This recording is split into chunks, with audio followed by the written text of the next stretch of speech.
What is it, Jam? JXM?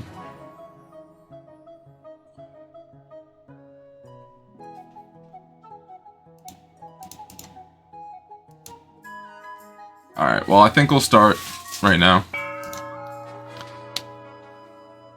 Jim?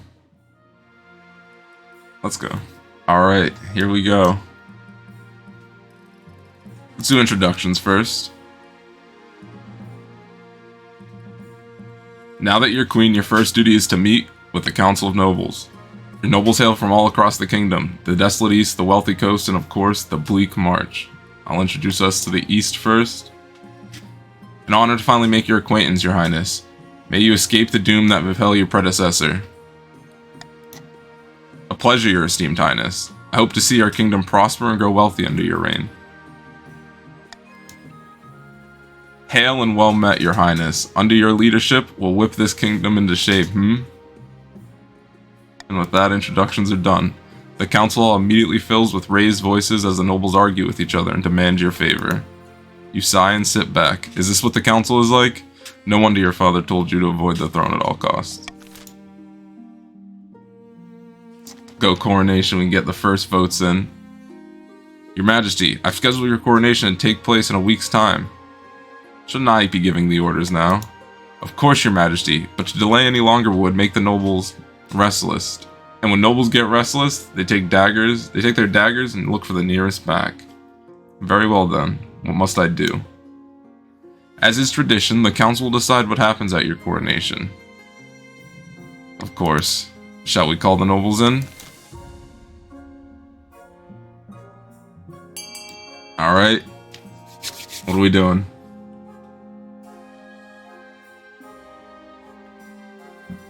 Vote B. Oh no, we already want to spend my money. Throw me into the river. Alright, we're spending my money.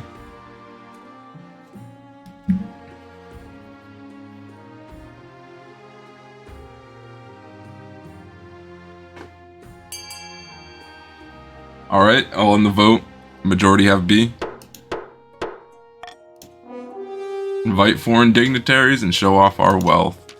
Alright, I'm already poor. Dignitaries arrive from all corners of SWTOR, and it's only appropriate you show off. A trained eagle drops a ruby-encrusted crown atop your head as you stand on a golden podium. The odd crowd includes such influential figures as the Dukes of Saul, the Princes of Tavalin, and even a pearl bearer from Atesh. Lucrative trade deals are struck at the evening's feast. Okay, this is fine. Only the Grand Pensionary of Kurth is not in attendance. The Republic, after all, is fundamentally opposed to the very concept of monarchy. A path to victory. Your Majesty. When you die, how do you hope your kingdom will remember you? Alright. How will the kingdom remember me? Alright, let's see. What's, probably not military. Trade, maybe. Farming. Probably trade. Let's do trade. A lofty goal indeed. I suggest over the next few years you focus on improving your kingdom's overall trade as much as possible. Once you have an heir, I will discuss how your ambition is progressing. Good luck, Your Majesty. I will be lucky. Let's end the season. It's time for schemes, everyone. Bertha of the Archara bloodline, notorious marcher, elder, stands before the blazing hearth, roaring with arms outstretched. When have the barons of the march backed down from a fight? Never. I know you'll do whatever it takes to put me, your rightful queen, on the throne. Barons, what scheme are y'all choosing? Welcome, Commandern. You are a baron. This is, you're voting for your scheme here?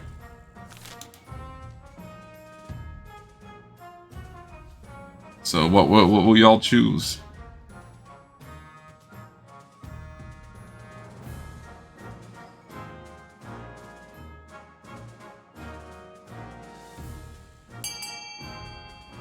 Alright, you got one vote.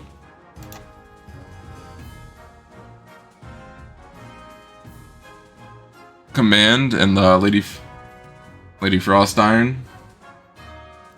Alright, we got Frost Iron. Majority have A, so I will be ending. I'll let your votes in. That is everyone. Doppelganger. Lower Own Defiance, which is at 1. The Barons plan to swap the real queen for a perfect doppelganger. First, they must gain the trust of the Spy Master. To advance their scheme, the Barons must keep Defiance at 4 or less in 4 seasons.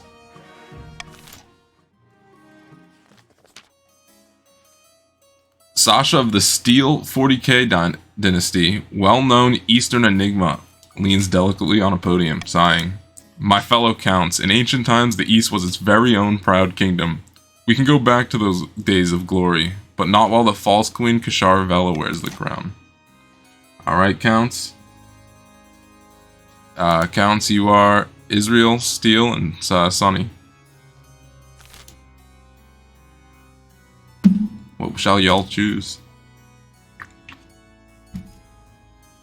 A. Raise authority. Magic. Vote A. Alright, seems like a majority have A already.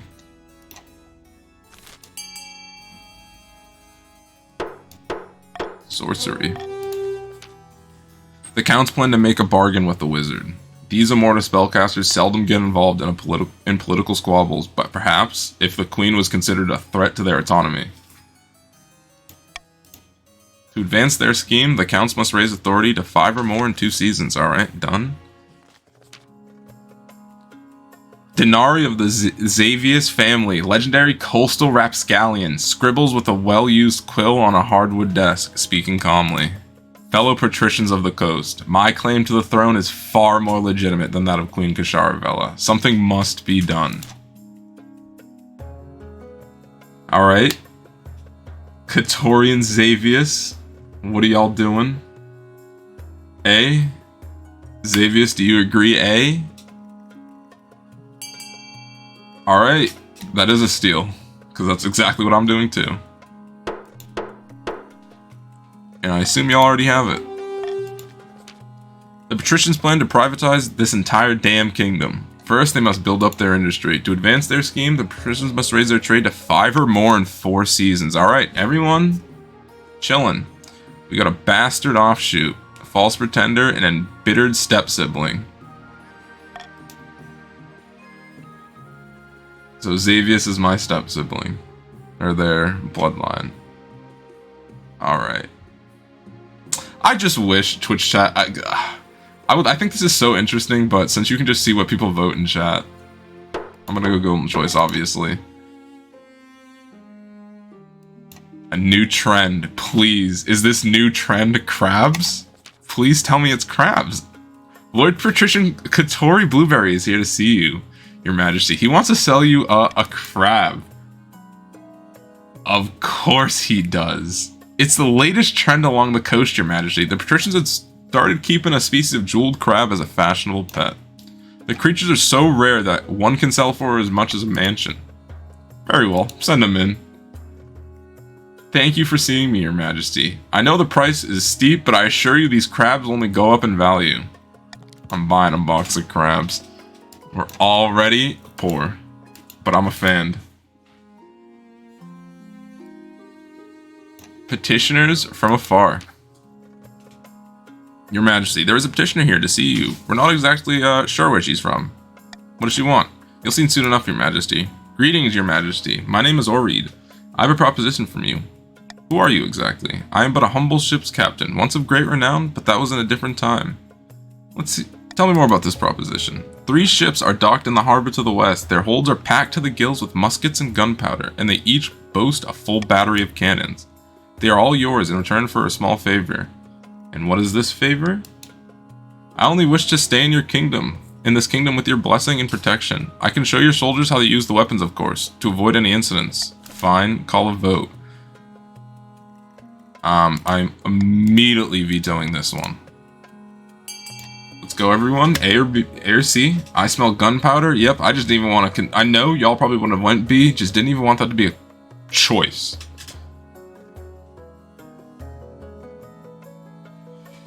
Last time we did C, KotC. I see you going with C. Alright, majority have A. I'll end it when the timer's down.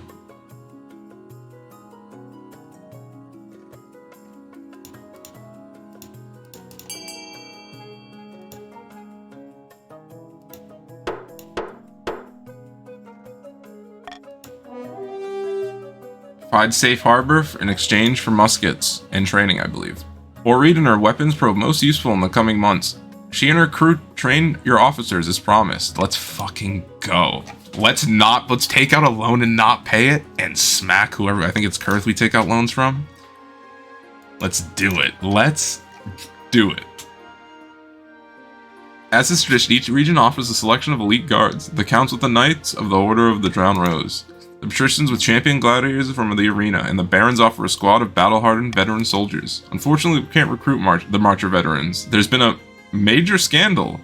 Some of them are making up their military records. The medals are made of tin and the scars were from farming accidents. They won't come to the capital until this blows over. You'll need to pick someone else. Well, I can't pick barons. And I literally can only pick these two. Gladiators or Eastern Knights. Pick us barons? I can't pick you. You don't exist.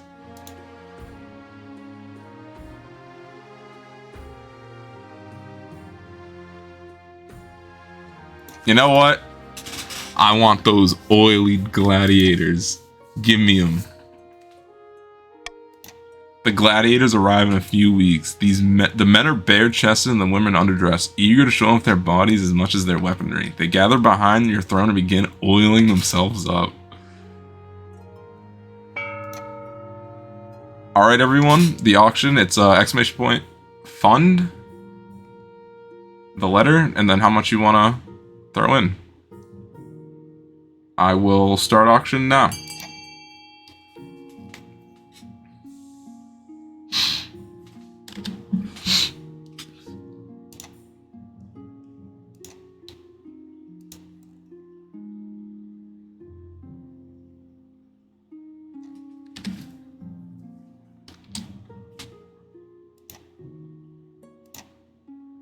Alright, looks like the authority up and stability down. We got some low votes. Low bids. We got 2 for C.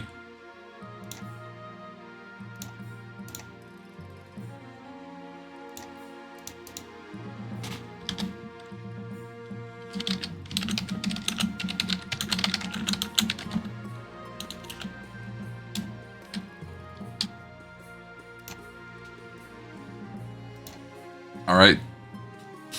I should have did a countdown, my apology, but let's see what got funded. King Israel, did your C get through? I believe it did. 300, authority up, faith up.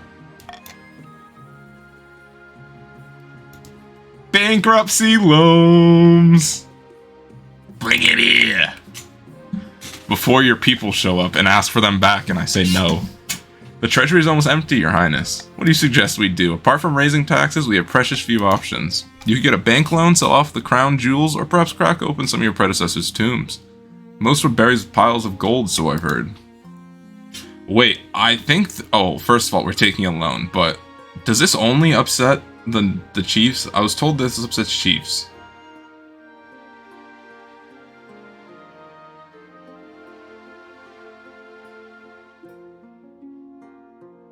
I'm taking a hefty loan. That's just what we're doing.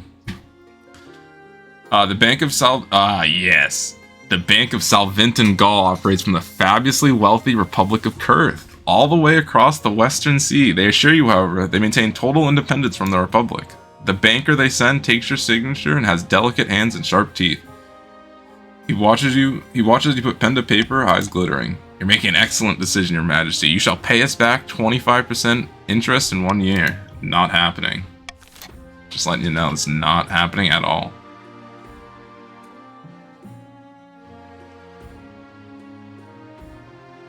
I don't know what that private exchange is. I forget, so we'll do this one first. In the twisty passages of your castle, you can avoid your advisors, the nobles, even the spy master. But there's one person you can't avoid. Your mother. Why haven't you found a spouse yet? It's been almost a year. I've been real busy. I spent all the money real quick. You'd better find time. Don't worry. I'll take the liberty of finding eligible candidates. What is your preference? Men, women, or do you not mind? Alright, I'm not here to upset Polishmen, so we can do this without fear. Excellent. I'll send out messengers to the most influential noble families in the kingdom. Let's see what they have to offer.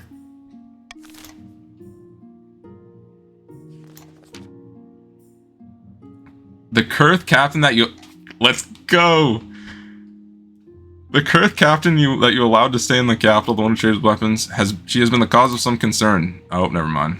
I thought it was the other one. Nobles have complained that she has been rude and confrontational. She does not know royal etiquette after all. Whereas some suspect her of being a Kurth spy. Very well. I will have a word. You find Orred pacing in the halls far from her assigned chambers. Can I help? Kurth bounty hunters landed in the coast not long ago. And? They're looking for me. I did not expect them to come here. Clearly I was wrong. You'll be fine if you stay with me. Are you sure? I am the queen. Nowhere is safer. Very well. I hope my trust is not misplaced. Recruiting a wizard. In the east, Count Israel stands on the ramparts of his castle, watching a flock of bats pass before the moon. Suddenly, the bats swirl down and begin to merge, coalescing in a black-clad figure. Suitably dramatic, I trust. Now, why did you want to meet me? If this isn't good, I'll give you a case of boils so hideous, it'll make your own mother disown you. I thought we might have a common goal. The queen has been overstepping her bounds recently, hasn't she? Well, the Queen Watch did order a quarantine recently. Killed off a highly unique strain that I would have enjoyed watching sweep through the populace. Fine, I'll help you. If you take care of the bees for me. Did you say bees? Yes, on this plane, they're simple insects. But in the apiary, the world of dreams and magic, they're powerful and intelligent. Call themselves the dreams of beings. They have an innate fondness for royalty, and sometimes protect monarchs from magical interference.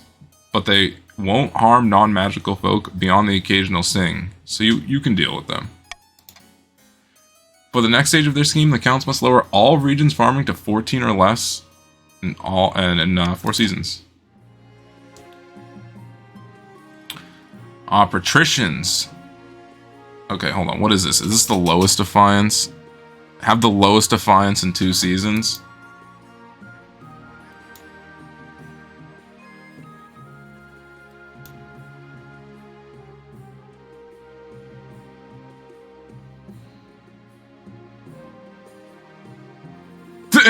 Because everyone like, no, what?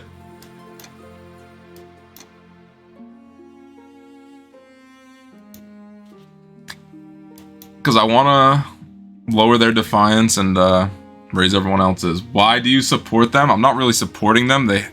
Oh, right. Yeah, no, I misread that. My apologies. Thank you, everyone, for chimping out. Thank you. I appreciate it, because I would have messed up. I'm trying to raise their defiance. Okay. You want us... I almost messed up. That happens. I want taxes, though, so I want them up. I'm also taxing you, KotC. You got money.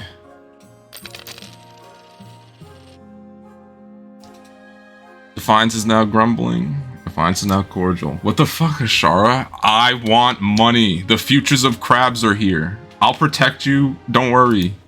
You're not gonna get slacked like that other person.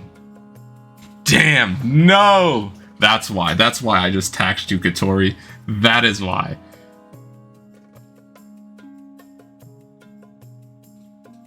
Bad news, Your Majesty. A new reef has been discovered, which is overflowing with millions of jeweled crabs. Crab prices are crashing catastrophically. Your own box of crabs is worth absolutely nothing.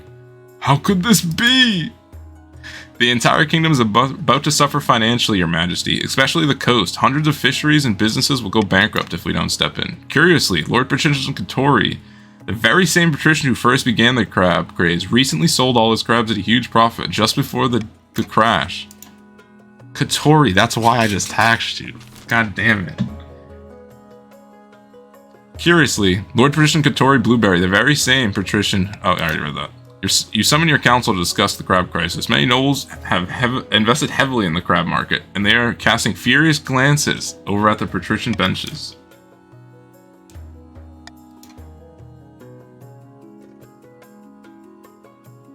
Okay, so it's minus 1,500. Because you guys need more gold having less people, unless someone joins.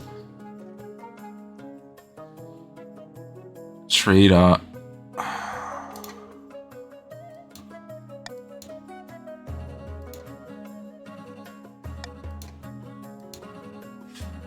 I want this.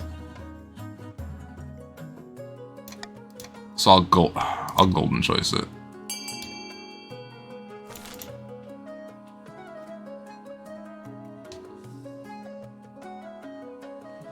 Everyone, you get money if you vote A.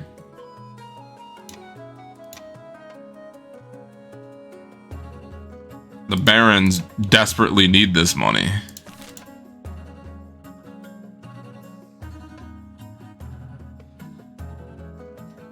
Free money for A, correct. I will count down from 5 because it could be a tie if people vote C. 5, 4, never mind, it is now majority. I will end. Bail out the failed businesses along the coast. It lowers defiance, but it raises trade, which is A-okay for me. And if it lowers defiance, let's see. Let's see what it does. Nah, it's the coast. Who cares? Oh, and it only raises... Oh, I didn't want that. Okay. That's fine, though. That's fine. Your help is appreciated by the patricians and the rescued industries. Let us never speak of crabs again. No, 100% correct. Never. The bounty hunters will do that after. I have found 3 potential matches for you. 1 eligible young woman from each of the kingdom's 3 regions. Choose wisely. You'll be securing a powerful alliance. And a partner for life, I suppose. But the alliance comes first. Your mother leads you to the Great Hall, where she's arranged 3 portraits on easels. For now, each is covered by cloth. Wait, I don't even get to meet them? There's no time for sentiment. You just need a match that befits your station and suits your political needs. She whisks away the cloth from the first portrait. This is Veronica, the eldest daughter of the Eastern King Israel Dynasty. She's a good-looking one, eh? And not a bad word is said about her. Everyone likes her. See that beautiful fur coat she's wearing in the portrait? Wolf pelt? Hunted it herself. She's always planning something, they say. Schemes within schemes. An intriguing candidate, let me tell you. From the coast, we have Eulalia. Oh, that's a hard one. Eula is what we're saying now. The wealthy heiress to noble patrician Xavius' estate. I mean, just look at her. She's gorgeous. And apparently she's got a silver tongue, too. Her interests are typical of the coast. Money, money, money, and making more of it. Unfortunately, she's quite bad at it. All her business deals seem to fall through, though. Could be worse, but could be a lot better. And finally, we have the Marches offering. Tebeka, scion of the prestigious Commander bloodline. A typical baroness, really. Loud and brash and self-absorbed, but mostly well-meaning. Like most of the barons, her great passion is hunting. No beast is safe from her crossbow, and nor is she, actually. She walks with a limp ever since she shot herself in the shin trying to hit a ferret. Sounds like a laugh. What do you think? Of course, by picking a candidate, you'll anger the other regions, but you'll gain a lifelong alliance. I've made my decision. It is this one. Veronica of the East. Excellent. I'll make the arrangements. I saw them all, and that was just the only one that, like, I vibed with their story. Your Majesty, these good folk are bounty hunters, representing the public of Kurt, they say.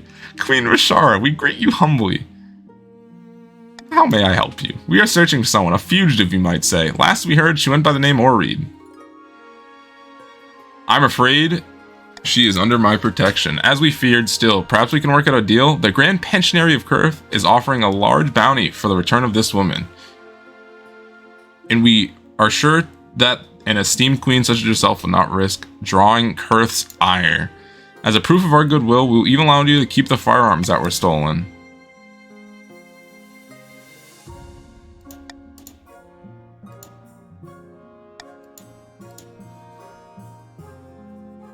Oh, do I actually discreetly pay the bounty hunters to take someone else? Refuse the offer, hand or read over to them. Monarch vote C.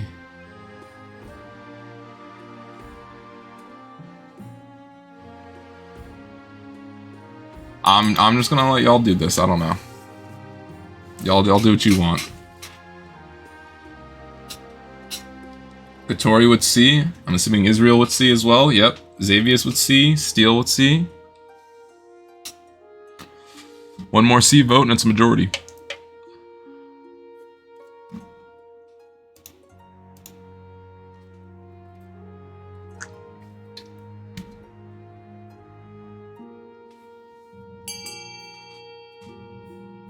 Alright, I will count down since B can still take it.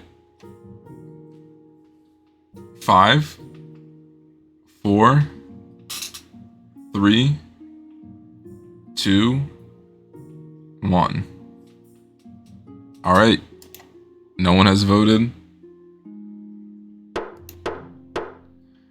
Yeah, we're going to war with them anyway, so I was just... You know, I didn't really care. Bounty hunters do not take long to consider your offer. They return to Kurth with the head of a nameless prisoner. You hope officials back in the Republic will be none the wiser.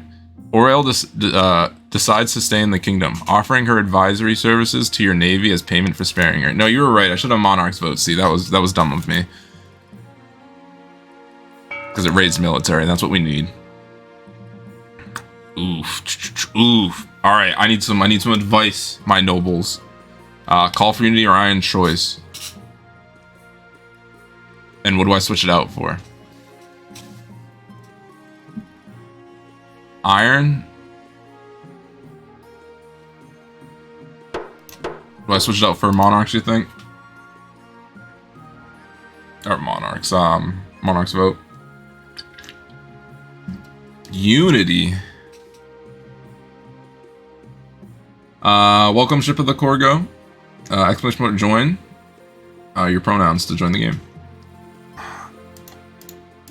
Oh, is that just automatic? Oh, well, it's automatic. I didn't know. Maybe it wasn't. An old debt.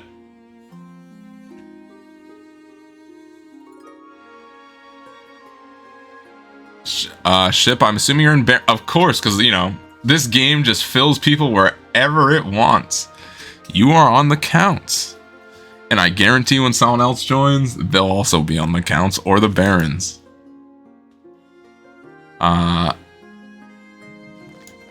Let's just do the wedding first. Very, very balanced. I know. That's why if there's less people on a team, I try to help them get some money so they actually can do shit in bidding wars.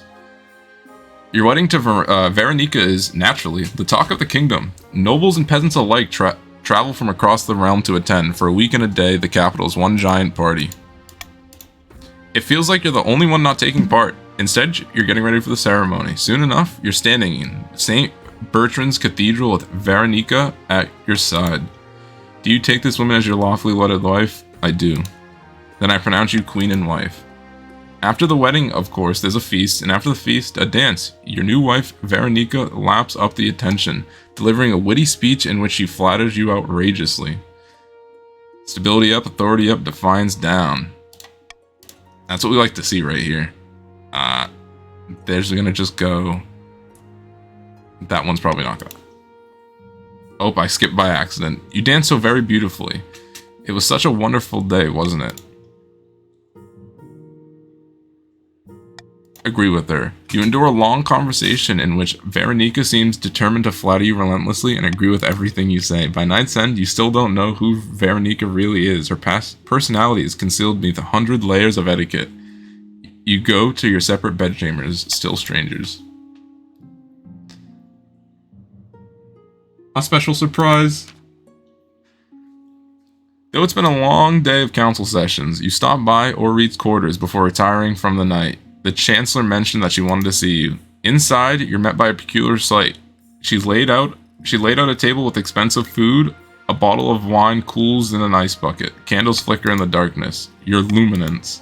I wanted to thank you for everything you've done and keeping me safe. You know I'm married, right? Of course. I only wanted to thank you. I apologize if it came off the wrong way, my queen. Are you imagining it? Or did you hear a tinge of affection in the way she says my queen? She never called you that before. Join her and be merry.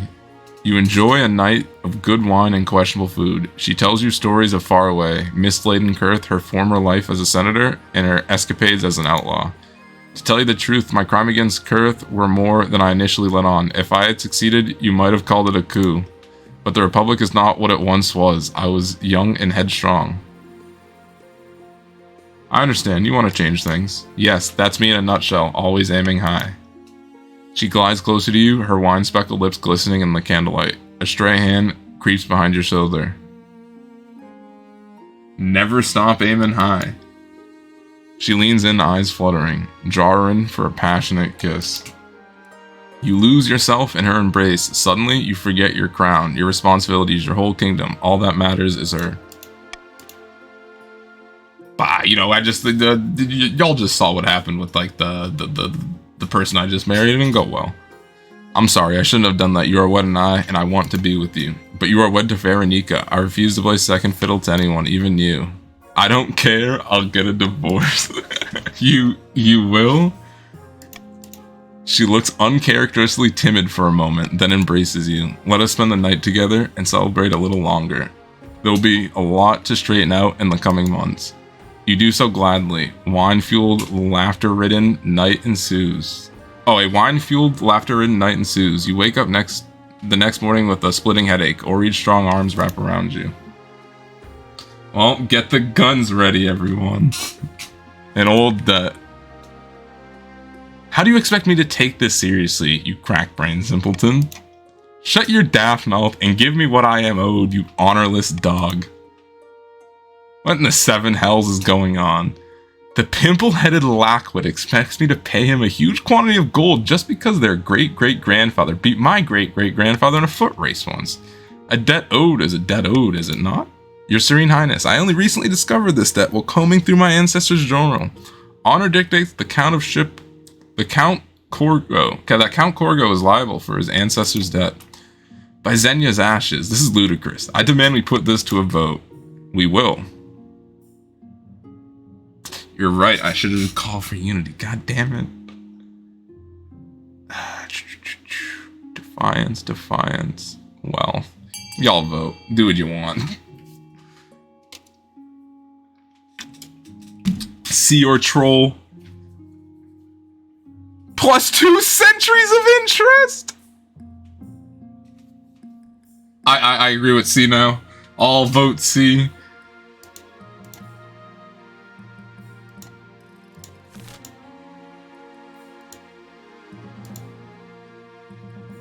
Alright. It seems like barons are split. Counts on B, patricians on C. I shall count down in case anyone wants to vote. 5, 4, 3, 2, 1. No one has voted. I am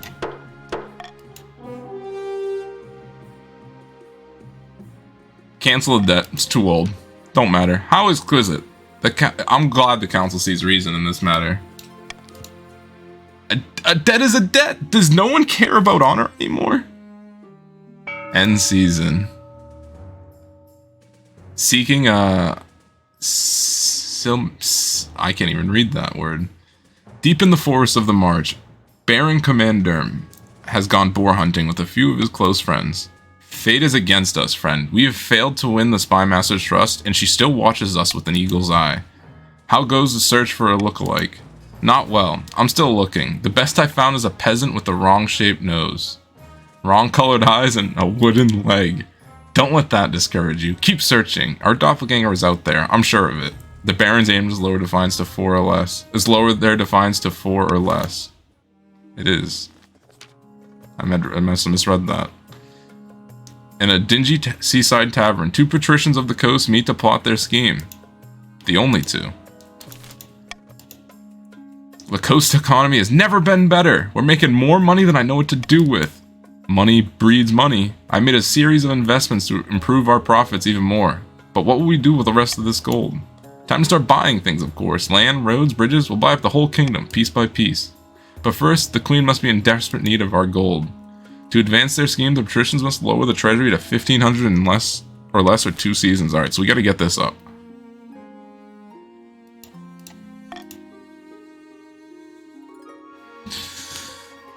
A controversial wedding. Let's do that after a new contraption. Your Majesty, a count by the name of Corgo wants to present you with a new invention. Why would the count invent the farming invention?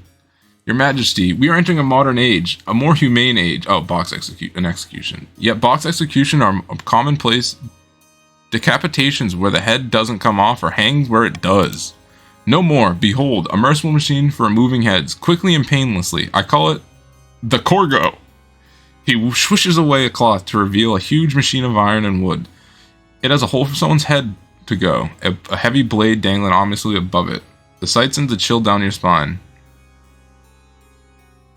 It's awful. But Your Majesty, surely this is better than getting your head chopped off by a nervous peasant with sweaty palms and a blunt axe. With a little funding, I can distribute the Corgo across the kingdom.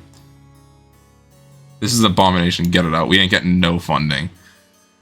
Your Majesty, but if there's a rebellion, and it takes 4 chops to sever your own neck, don't come crying to me. It better take 4. I'm made of iron. Alright, fuck, let's do this. You want a divorce? Yes. How dare you, after everything I've done for you? Do you think you're better than me? Yes. It would be foolish of me to try and dissuade you, but at least tell me why. I want to marry Reed.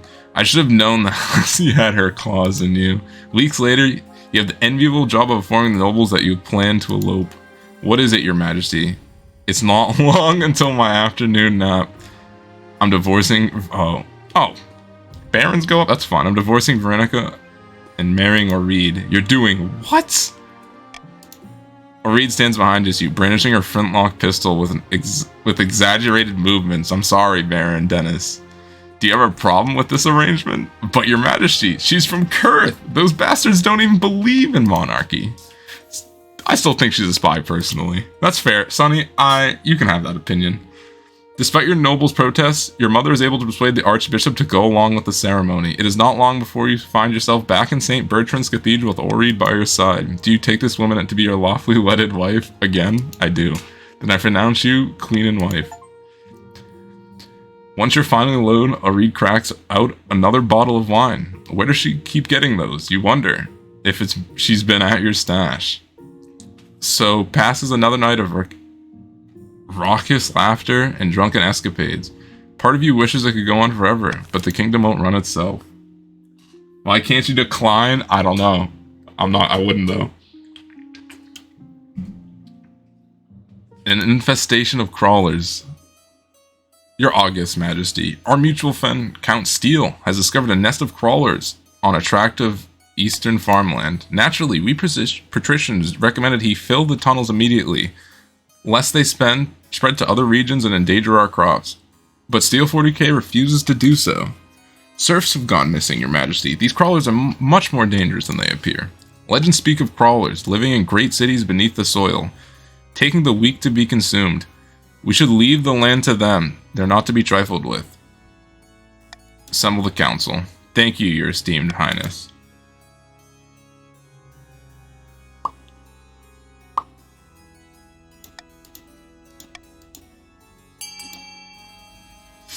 Alright. Yeah, I veto day. Without a doubt, I need that trade up.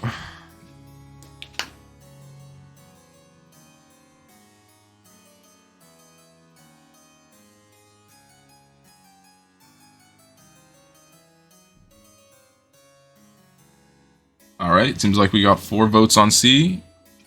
Well, 1 more and it's a majority, and I'll end the vote ends.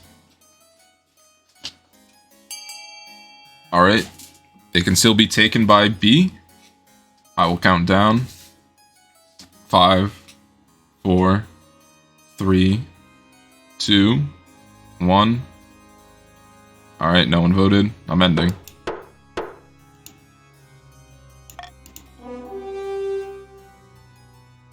Send someone into the tunnels to investigate. Very well. Who will we send on this most unfortunate mission?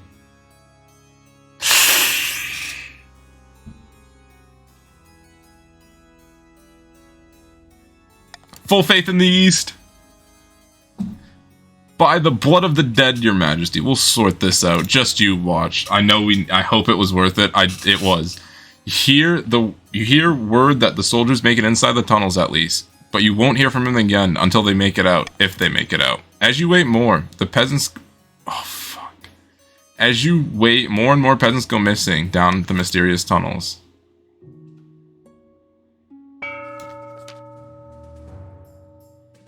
You said you had a surprise for me? Indeed, and here it is, behold, your Highness. What are you doing at such an hour? I'm sorry, I hope you didn't overhear any... Aha, quit babbling, you blowhard. This isn't the queen. It's a peasant who's the queen's spitting image. Great God, and just in time, the spy master trusts us, and we can move to the next phase, kidnapping the queen and putting this fool in her place. How do we manage that? We need the kingdom to be in utter chaos, bad enough that the queen's abduction can slip past unnoticed. For the next stage of the kingdom, yeah, we gotta still lower the stability. Oh wait, what? No, what? Wait, what?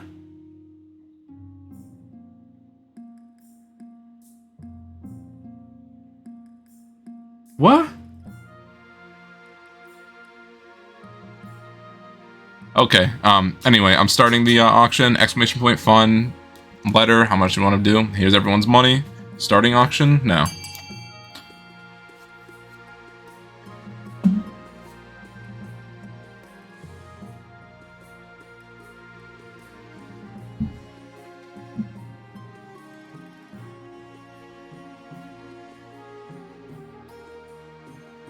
Alright, we got 100 on B, 100 on E, 1,000 on B, 1,000 on E, 1,001 on E. Like, oh, you didn't have... Oh my god, KotC, you have so much money. 500 on B, 500 on C. Another 500 on E. So it looks like stability's going up. And... stability's going down. Unless either KotC or Xavier slap some money into something else. I respect it. I respect it.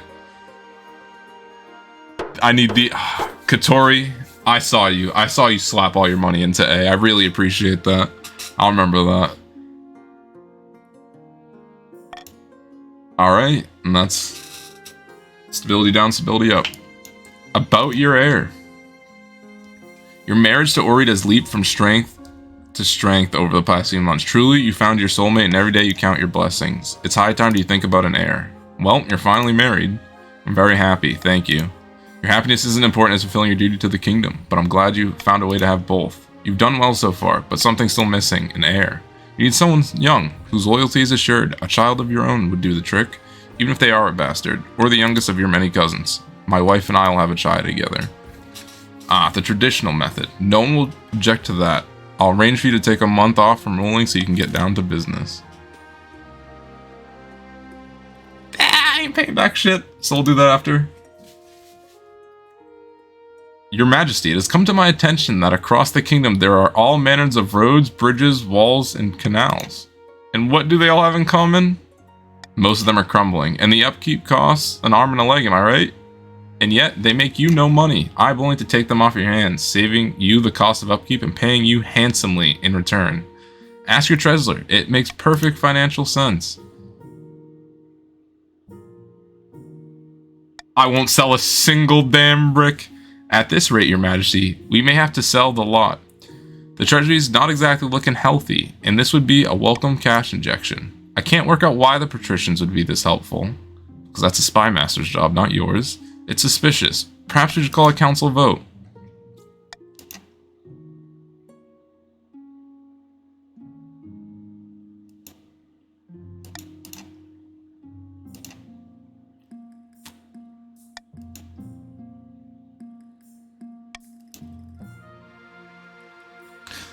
I'm golden choicing A. Everyone, you get 500 gold if you vote A.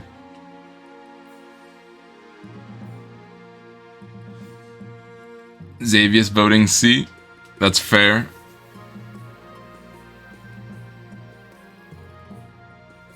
Okay, it's split, so we only need 4 on A before I end. Alright, that is a majority. No, now that's a majority. I will be ending. Yeah, we need the money anyway. I don't really care about the hits to everything. If these roads and bridges can pay for themselves, then surely we won't need to sell them off. That's the logic. Unfortunately, in practice, it makes everyone extremely angry. Soon, nobles and peasants alike are for calling for your head on a spike. We can fix that. Greetings, Your Majesty. I am here on behalf of Salvant and Galt to collect what we are owed. You and what army? The Republic of Kurth guarantees all our loans to foreign states. If you fail to pay your debt, you will be the subject of aggressive trade sanctions and eventually war. You owe us a grand total of 3,750. I can't pay. It does not pay to defy Salvant and Gaul, Your Majesty. We will return to the Republic of Kurth and inform the Grand Pensionary that you are refusing to pay your debts. Well, I am, so. At the villa. Fuck. Oh wait, didn't get it. Good. Sitting on a bench outside the sun-bleached villa, 2 patricians of the coast, the only 2, meet to plot their latest scheme. A thrice-cursed queen is still refusing to sell us any public land. It makes sense. The treasury's not exactly suffering right now. Patience, my friend. Let's bide our time until the queen's gold reaches out. 1,500 or less. In the east, Count Israel and the king and the wizard Pestia are standing at the top her grim windowless tower, swept by howless winds and lashed by rain. I notice the kingdom is still a swarm with bees. What happened to our arrangement? Please, just give me a few more months. By the blood of the dead, I won't let you down. You better not, unless you want leprosy. Lower all regions to 14 or less. It's at 15, so they're real close. Katori Blueberry, Steel, thank you for the follow. Sorry, I didn't see. And I'll reward your follow with taxes. Oh, that's the wrong way.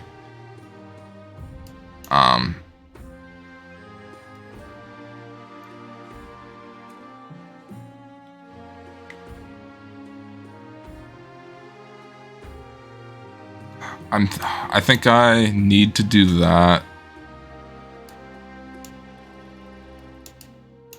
I don't want to do that. That just doesn't get me a whole lot.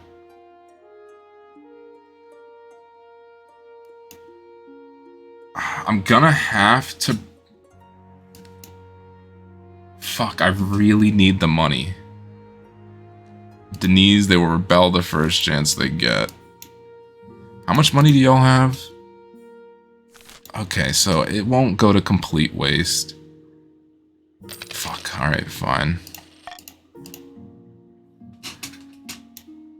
The printing press. I think we can make a lot of money with this. Your Majesty, a blacksmith in the march has come up with some sort of printing contraption. Instead of relying on painstaking effort of scribes, it produces 100 copies of text within an hour. How remarkable. Aye, my liege. Isn't technology wonderful? Don't you see how dangerous this is? Books should stay in churches and universities, or else commoners will start getting ideas. Oh no, I agree. We can't have them having no ideas. I'm gonna save my veto.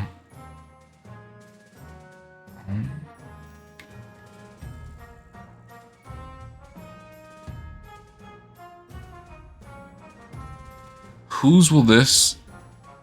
It will yeah, so who do we know whose defiance is gonna go up and down? I believe it's just these 2 trading that will be trading. And I think I just actually veto this. Yeah, we don't want that.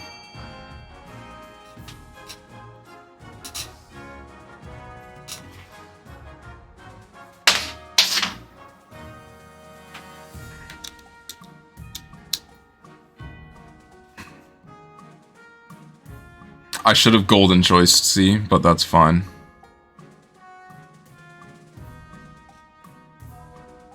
C's a good one. It raises, well, it's not... I like it. Alright, I will be ending the vote in 10 seconds, because there's a lot of people haven't voted. 10, 9, 8, 7, 6, 5, 4. Alright, I'm going to restart the vote from 5. 5, 4, 3, 2, 1, 0. No one else has voted. Xavius has voted. But I will be ending. Only the university may use printing presses. Quail University will be proud to take stewardship of this marvelous new technology. Over the next few months, the university publishes countless educational texts, spreading knowledge that had once been confined to its own library.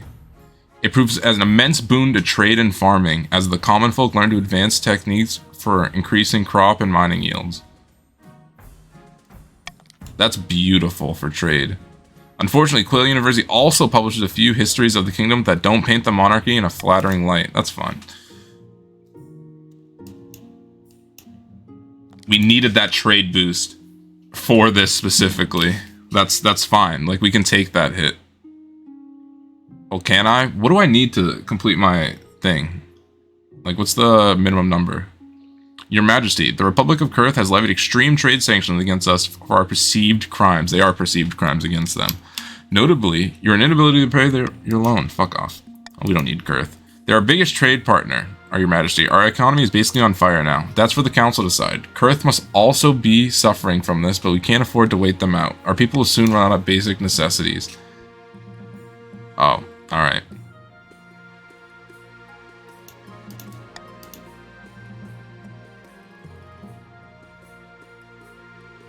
By ironing this, or not ironing, golding this, so this would go down where they need it to. Okay, I'll take it.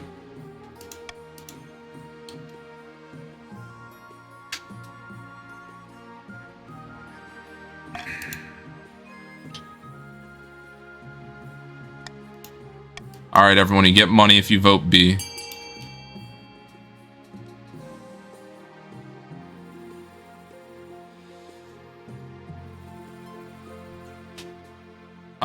Four voted B, one more votes B. Alright, it's majority. I'll be ending in 15 seconds. Everyone, since you can't vote anything else, I would just vote B right now so you get that 50 gold, or 500 gold.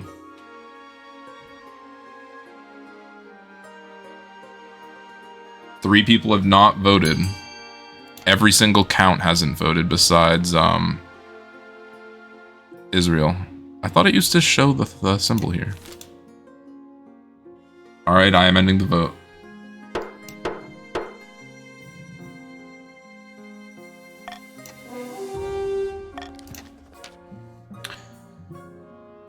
The Ashmedian Empire, though historically hostile to the kingdom, is more happily to swoop in and provide the kingdom for the kingdom in hour its need. Of course, the aid doesn't come without a cost. Cheap Ashmedian goods flood into the kingdom to replace Kurth's trade. Along with them comes a wave of foreign merchants, strange priests, and bizarre new customs. A small price to pay for keeping the kingdom intact. Farming up, trade up, stability down, faith down. Faith down. What is it? Where? Oh, back from the tunnels, please. Be good. Your Majesty, the soldiers that you sent to investigate the crawlers have returned. The crawlers have a vast network of tunnels, Your Highness, and they have some sort of queen, a huge creature that controls them all. We should strike at this queen, destroy her, and deal with this menace once and for all. No, you must take care, Your Highness. If you enrage the queen, only ruin will follow. Surely there is another way. Fuck, I'm iron choicing. I don't think this one.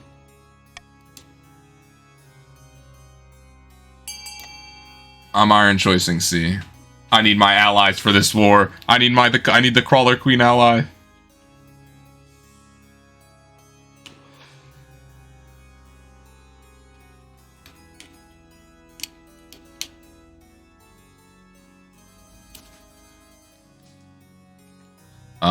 If one more person votes for B, I will be ending when the vote ends, but it can still be overtaken by C.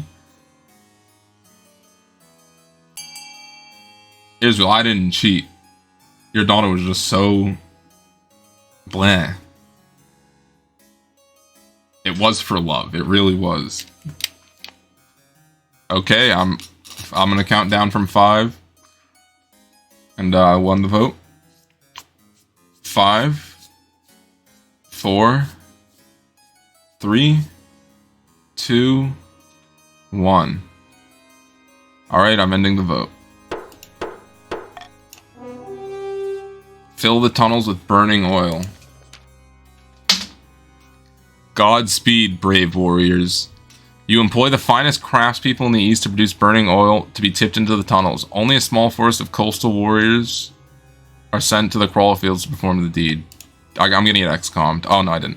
They make it all the way to the tunnels and pour the pitch deep inside.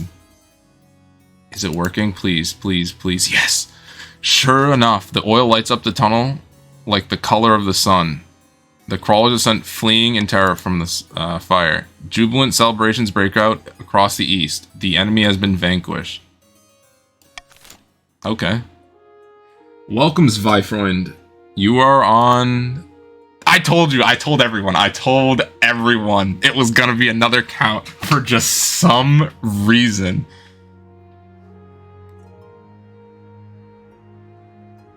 Oh my god. Oh my god, what? Okay, it's fine. End season. Planning an abduction. Somewhere in the march, Baron Commandern sits at a banquet, gnawing on a greasy chicken leg. He and his fellow plotters discuss their scheme between mouthfuls. The kingdom is at peace. Everyone is looking for a new scandal to focus on. Not exactly the right climate to abduct a queen. I could go punch the Archbishop if you think that would cause enough distraction. While it would be amusing, I doubt it'd be enough. We need total chaos across the whole kingdom. I could punch him really hard. Barons for less stability.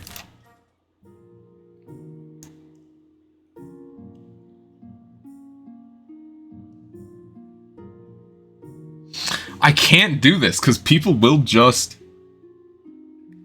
The people in my chat will just not do this. I just need everything I have. A laughing stock. No! Foreign customs. We'll do that one instead. Your Majesty, I understand the Ashmead saved us from Kurth's embargo, but I must lodge a complaint. The Ashmedian visitors and the merchants are spreading heretical beliefs about their nonsense god. Worse, a large following of converts has sprung up in the marsh, where the foreigners are thickest.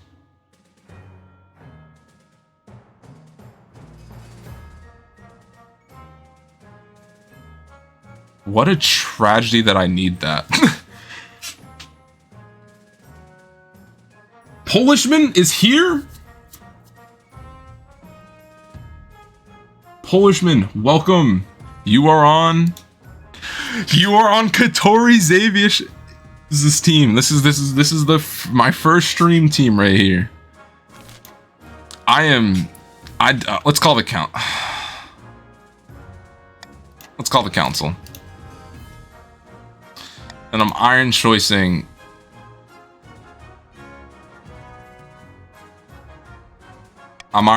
This one. Katori and Polishman alliance confirmed. Y'all forgetting about Xavius. Xavius was also in the first game. Oh my god. I mean, C's fine. It raises my authority.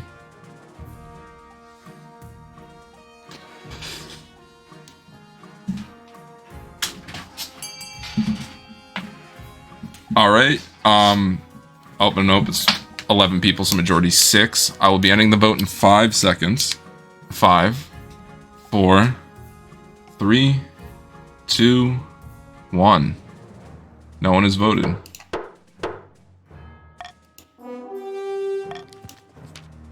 This is a grave mistake. If our people turn away from the ninth god now, the trials we've endured thus far will pale in comparison to his coming wrath. Your hands-off approach means that Caldavega's followers grow quickly, but it's not all bad news. It turns out the priests of the Ashmedian machine god are, by custom, blacksmiths as well as holy people. What? Oh, it was 2. That was I should have. Oh.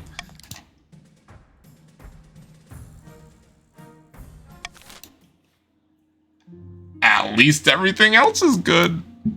The laughing stock. That's me. That's my authority right there. Your Majesty, the acclaimed playwright Percival Sullivan has written another smash hit. All the theaters in the capital are showing it nightly. Oh, wonderful. I love his work. So do I. So does everyone. The problem is, the new play features a character obviously based on you. I don't like where this is going. The character is played by a professional clown named Biffo. At one point, a bucket of custard is appended over her head as she sits on the throne. Your Highness, peasants and nobles alike are watching this play.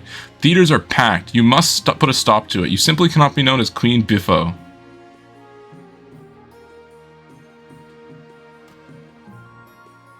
Oh, no. I don't know what to do. Kato? Oh, your goal, Polishman, is... I need to spend money. Attend? I don't... Katori? Oh, no. Does that raise my authority? I don't... Y'all might be lying to me. Trust me, bro? Oh my god, you can't say that, because I do trust you. Stop. What happens if you name yourself Bifo in beforehand? Oh my god. True. I would never. Ban it, bro. King is... Oh no. Oh no. Trust Kato.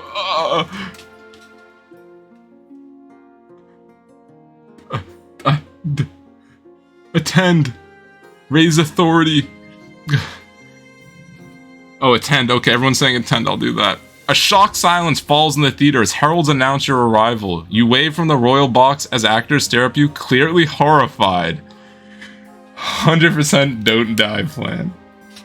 Oh my god. What are you waiting for? The play begins soon enough. The clown queen arrives on stage, comedically tripping over her own robes. They somehow found an actor who looks just like you. Endless humiliations are heaped upon this honking, squeaking parody. Finally, the play concludes with the custard-drenched queen handing her crown to the deserving hero. All eyes turn to you. How do you react? Climb onto the stage. The actors shrink away from you. The audience are deadly silent. Everyone's horrified of what you'll do next.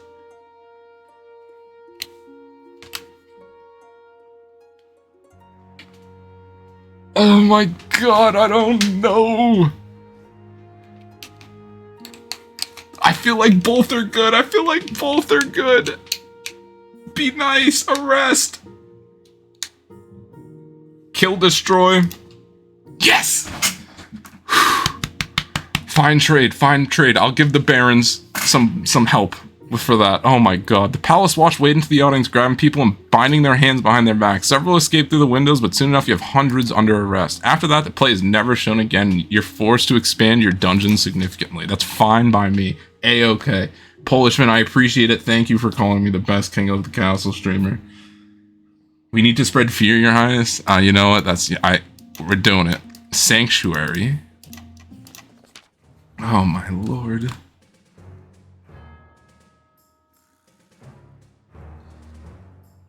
Your Highness, there is a problem at the cathedral that was recently built in the March.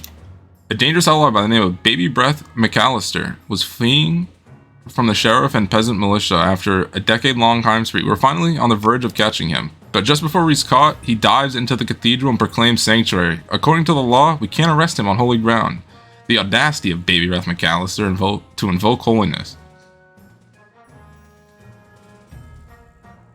I'm sure the church, and we will absolutely not. The law of sanctuary is almost as old as the kingdom itself. As long as he remains on holy ground, this McAllister is a child of the ninth, under the protection of his mercy. I will not allow you to violate that, no matter the nature of this man's crimes. Bloody hell, right now Baby Breath McAllister is living the high life. Priests are feeding him roast dinners and fluffing his pillows.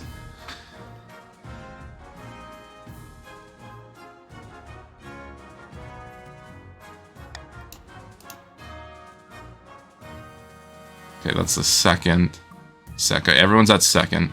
So this will push... No, this one will push barons. This won't push anyone, but it'll harm my authority. I'm golden choicing this.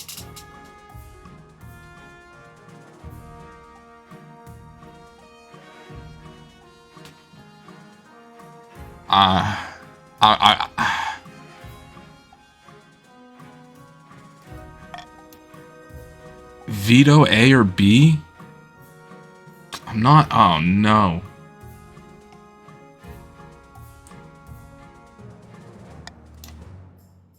Money. Authority up. Stability down, but I don't want to give barons. Alright, fuck it. Here's what's happening. Barons, nope. I just full send. That's what I do. A or B, we choose, and we're choosing the lower of authority, which is we'll take it, but I prefer the gamble. I really do. I like the gamble, the 50-50, I win those. We need 6. Oh, someone else joined? Did I miss? Ryan Cooper, I'm sorry, I didn't see you join. Welcome.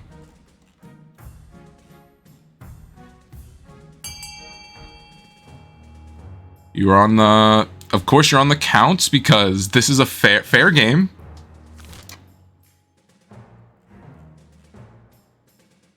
Alright, that's just it. Oh, 6-6. Technically, A can still win. I will count down. 5, 4, 3, 2, 1, 0. Vote end. I am from America, Polishman.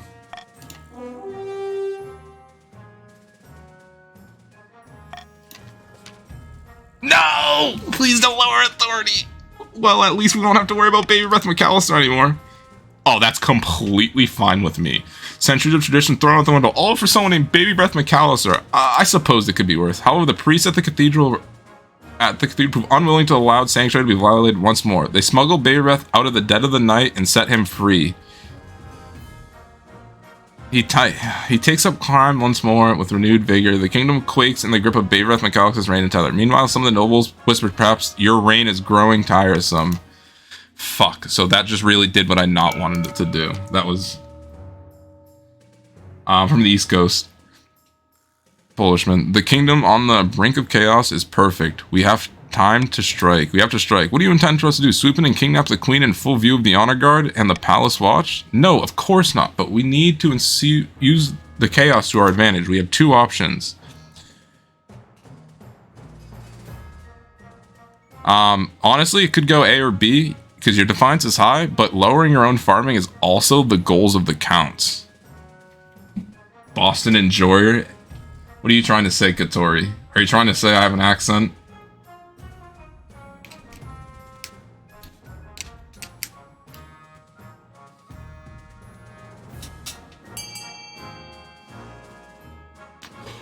I don't think you understand how happy I am that that's that and not the defiance.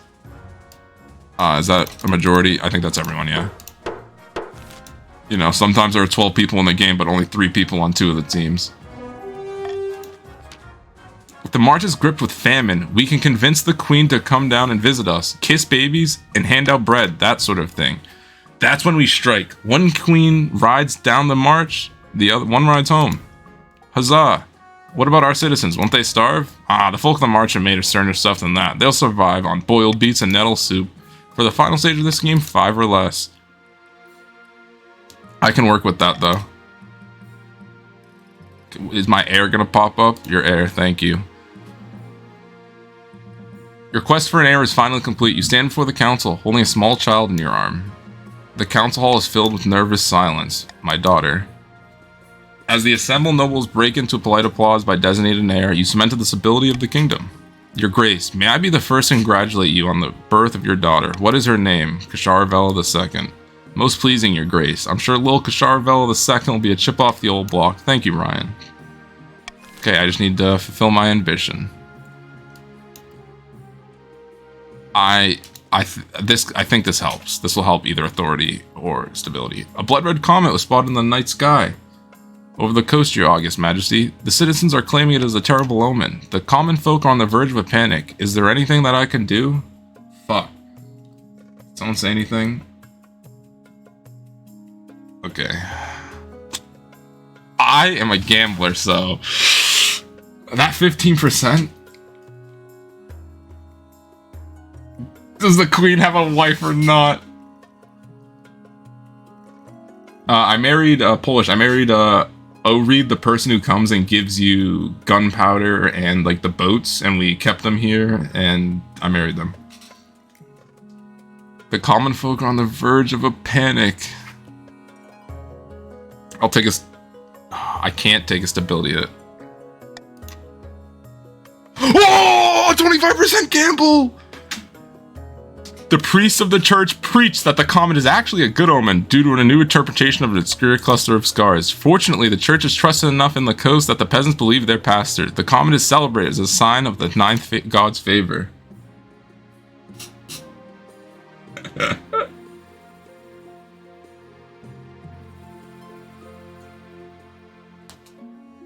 I like that deal. Katori, I do like that deal. Interesting news from the March, Your Majesty. It seems that Veronica has a grudge against the Barons and was causing some trouble. At least that won't be a problem anymore. I'm confused. What? What was that?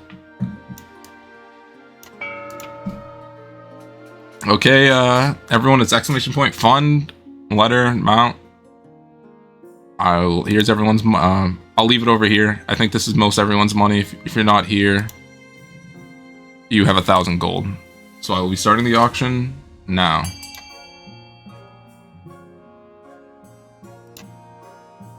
Ooh. Katori, Blueberry, and Xavius King Israel out here with lots of money. Confused Baron noises. That was me. Okay. Fund E, you're trying to lower stability. Can we get some money onto D, please? Could someone throw a single gold on D? We're gonna go to war soon. That will help.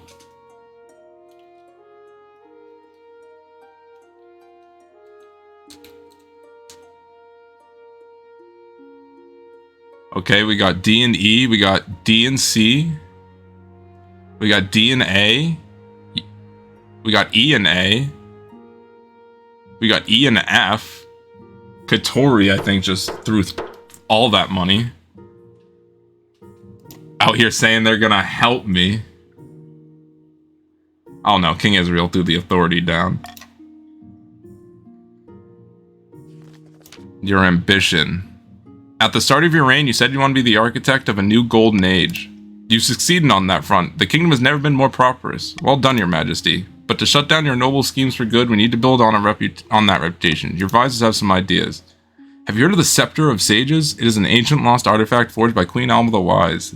There's a legend that any queen who recovers it will rule over a golden age. My advice, on the other hand, would be to infiltrate each region with loyal spies, defeat their schemes with schemes of our own. Faith in trade, not a chance. Stability in trade, fuck it, that's it. Create a wise decision, Your Majesty. I'll begin recruiting spies and we'll send them across the kingdom in the guise of traveling bards. But this will require a fine touch. Your priority is to raise the kingdom's stability and overall trade as much as you can. And of course, there can't be open rebellion among the moguls. The crawlers return. Okay, so let's do the meteor strike and hope that that helps. One night, your wife shakes you awake. Look out the window. What's going on? Come, Your Majesty. Let's get you somewhere safe. Okay, so I have to do that one. As you shelter in the wine cellar, there's a boom outside that shatters the window and shakes the palace walls. And then peace descends once more. The sky darkens. What was that? The mood of the council hall the next day is somber. It is terrible, Your Esteemed Highness. The comet we saw on the coast. It was a foretelling of doom. It landed within my land. So many workers dead. My fields are one massive crater. We need help. Of course, we could help the patricians, but meteorite ore is well known for making incredible weaponry and armor. Our first priority should be gathering it.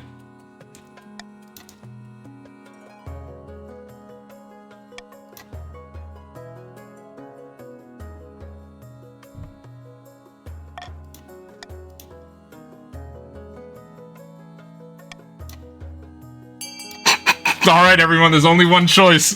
Tell me what you're voting.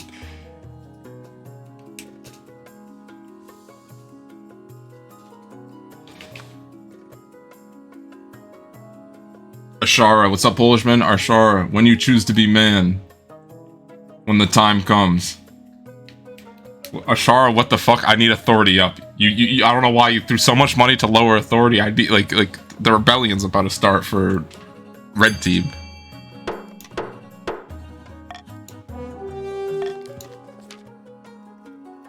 By the 9th, your August Majesty, my people suffer. Ignore us when we need help. Instead of recovery efforts, your troop focus on gathering up scattered bits of space rock. It's all sent to a team of expert blacksmith. The result is a beautifully sleek armor and impossibly sharp swords for the coastal military. Oh my god, and it's a naval war. We got the coast at 10. It looks mighty impressive on the parade grounds. You'd hate to be facing it in a real war. Your August Majesty, sinkholes have opened up all along the coastal trading ports. Caravans are going missing everywhere and prominent patricians are being abducted. That's not all. We're losing contact with villages all across the east. Crops are going up in flames and no one knows who's to blame. We have our own problems, Your Highness. The crawlers are everywhere. The buggers are tunneling inside our castles and attacking our garrisons from within. This is the work of the crawlers, Your Majesty. They've returned? I warned you, did I not? These crawlers are not simply worms. I have been researching. They are called Vogger, and they are terrible. Ancient creatures of unknown intellect who have existed since before the kingdom itself. You cannot fight them.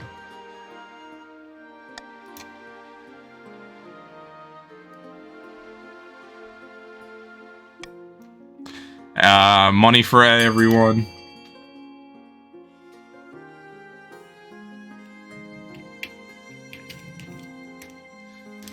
Alright, we got split. We got 3 on A. 4 on A.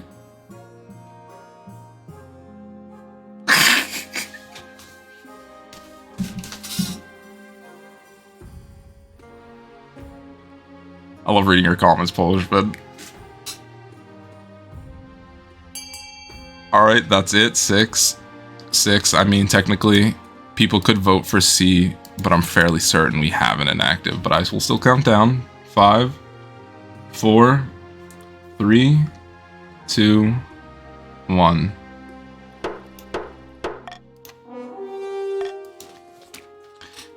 But which, Your Majesty?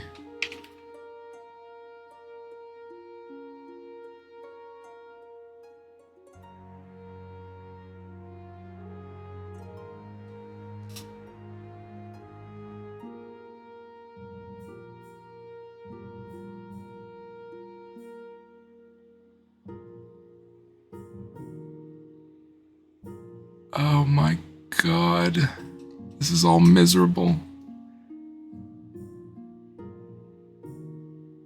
Send scouts and soldiers to the east.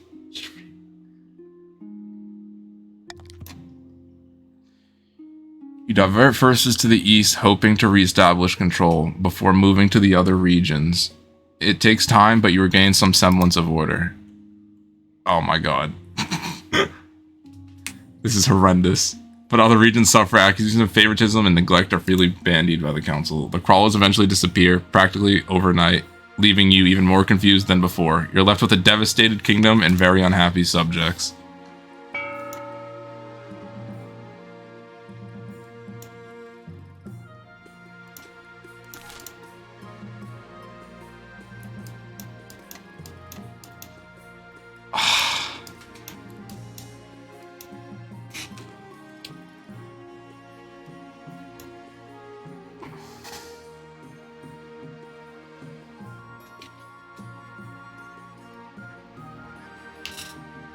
Oh my god.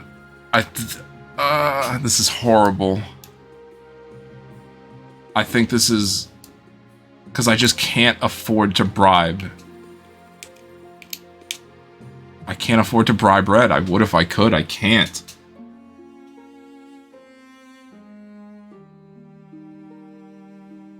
I think this is it. That's it right there. Okay. It didn't help, because everyone can still rebel. An angry mob. Oh wait, that was your last thing. Oh no, it's not. Okay, one morning, as you make your way to the council hall, a mob of furious peasants surround your carriage. They pelt the windows with rotten fuel and loudly blame you for everything wrong with the kingdom. Down with the queen!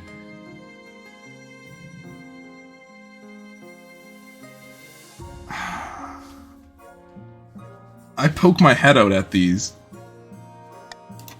A well-aimed tomato splats your forehead. You duck in the carriage and wait for your soldiers to quell it. The soldiers have difficulties over. Arg, protect the queen!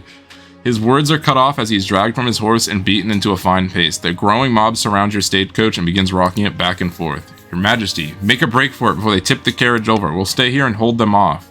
The gladiators draw their various weapons and form a ring around you, sheltering you as you scuttle for safety. Stones rain down like hail, but you make it back to the palace unharmed.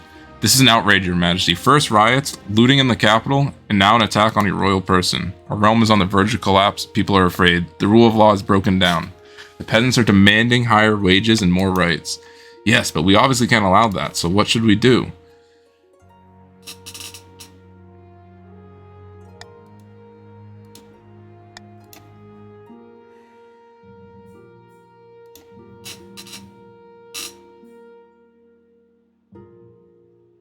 I need A, but I really don't need Defiance to go up.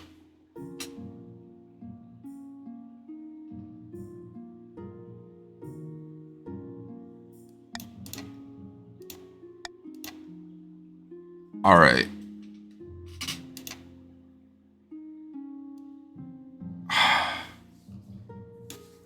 I want to golden A,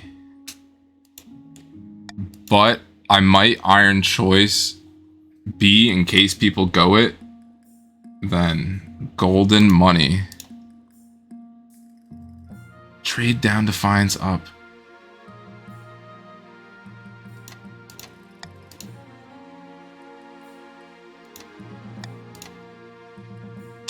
This is hard. This is really hard.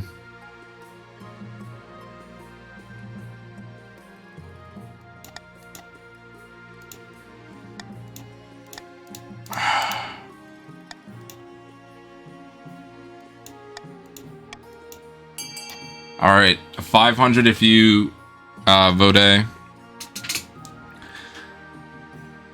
My Highness, you can't risk B, but like I win those 30%. I don't think you understand, Zweifreund.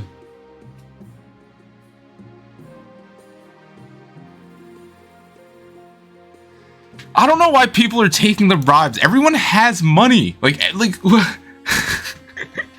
gonna be honest. A golden choice seems pretty useless.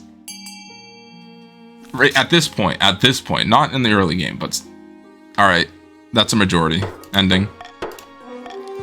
We declare martial law. Stability is up.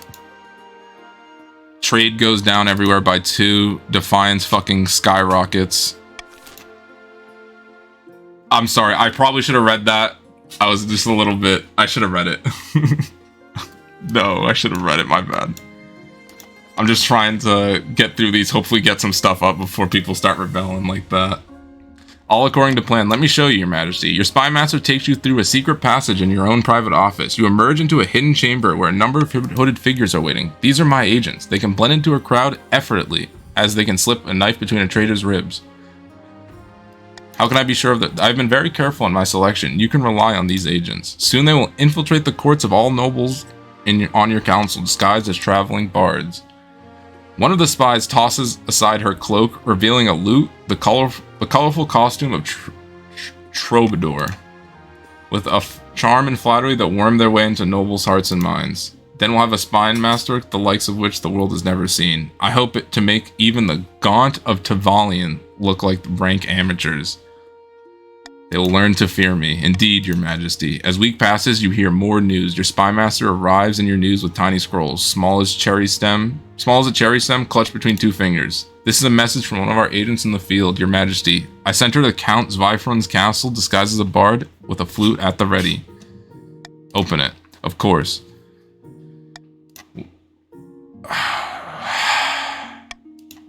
She turned away at the gates. There's no money for entertainers at the moment, and little reason to celebrate with song and dance. I suspect it's the same story all over the kingdom. We'll try again in a few months. Damn. I could have won there. I could have won there. That could have been it. My liege. Unfortunately, there have been some strange things happening at the newly built cathedral, but I'd rather keep it quiet for now. I'll keep it quiet for now. Thank you, Your Highness. Odd symbols are being painted on the bricks of the cathedral. No one knows where they're coming from, but those who stare at them grow restless and flee. What should we do, Your Highness?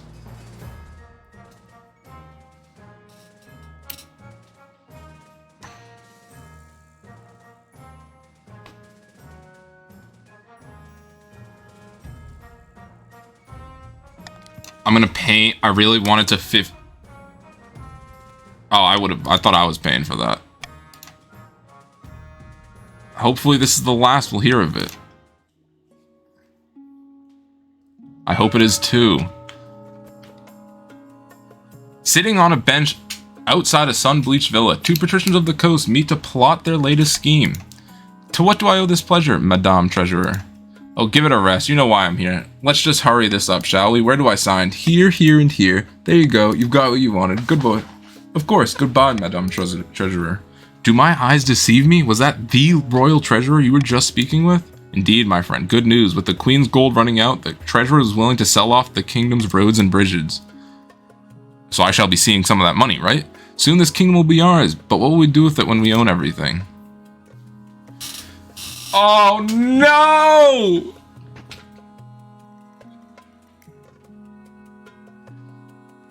Both of these are just so good! Authority is already down, and I need to raise stability. Oh, there was only 3, right? Yeah, okay. It's lower authority, and I think it's at 1. We invested a lot of money in this kingdom. It's about time we start turning a profit. But what about the queen? Won't she try to stop us? The key word is, my friend, try. For the final state, they need to keep 1 or less for a full season.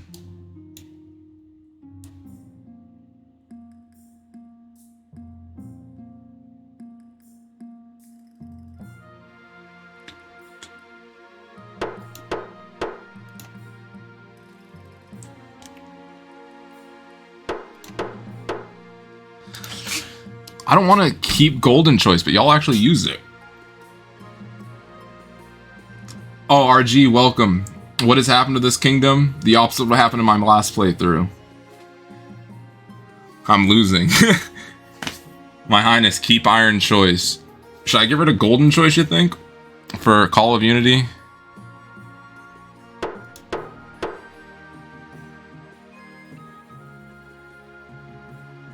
I mean, how many? Everyone has money.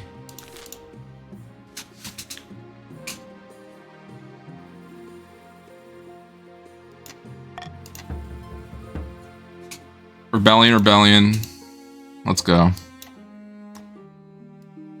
Let's do the carved symbols again. Welcome, Astrid. Your Highness, you recall? How am I supposed to pay my taxes? Your Highness, you recall the symbols that kept showing up at a cathedral and were causing people to run away? Is it still happening? Yes, but now someone's carving them, and we discovered a network of abandoned tunnels beneath the cathedral itself. The tunnels were carved with those very same symbols. When I tried going inside, my legs wouldn't move. I could do nothing but run away. What should we do?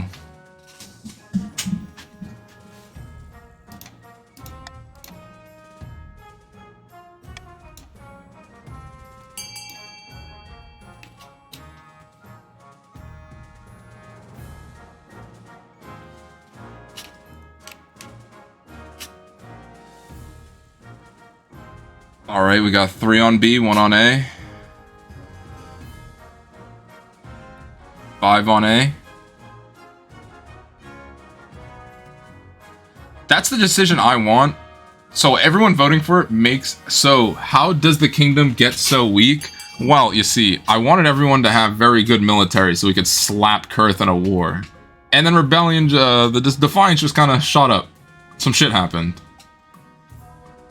Alright, I'm ending because that's a majority.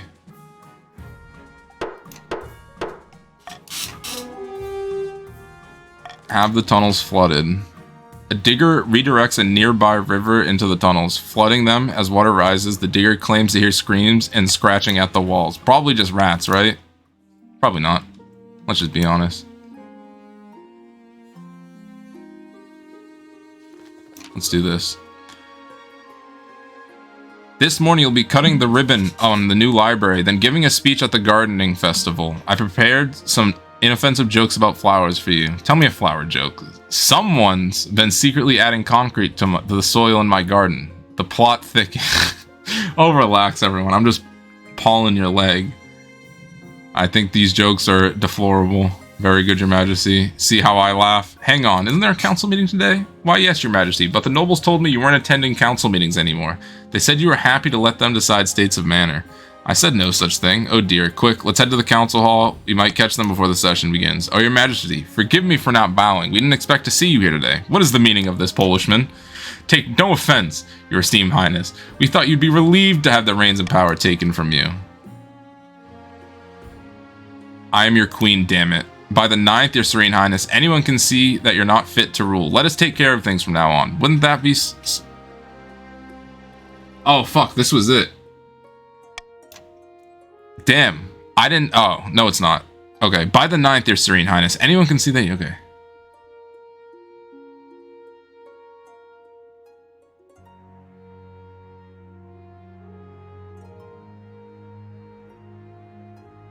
Hold on, let me... Hold on. Get out of there. I had to delete someone's message. My apologies.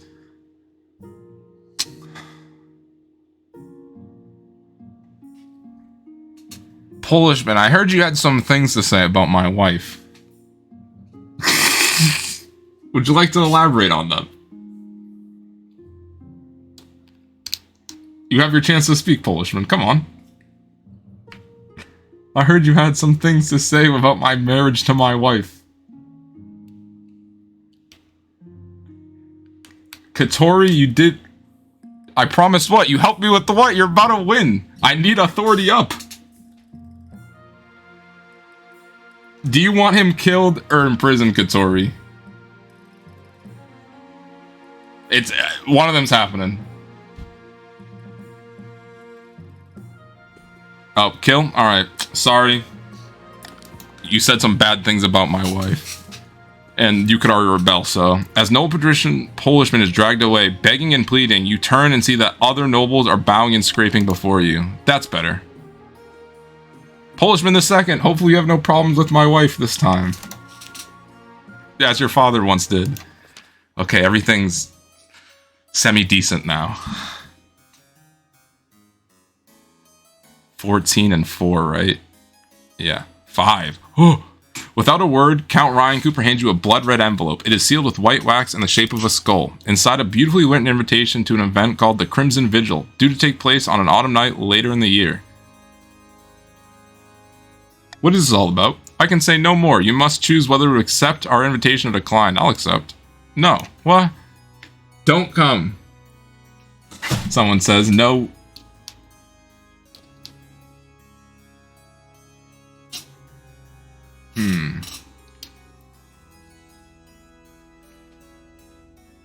I suppose I shall attend. I will see you at the vigil, Your Majesty.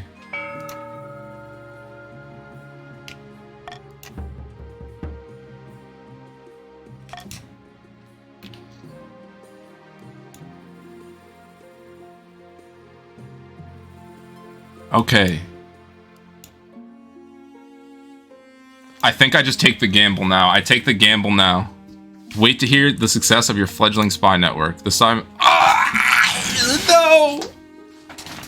I just flew out of my chair in such sadness. No, I don't know if I make it another season. The spy master studies a scroll for a moment, then sighs, and it holds over a candle flame. It vanishes in a puff of cinders.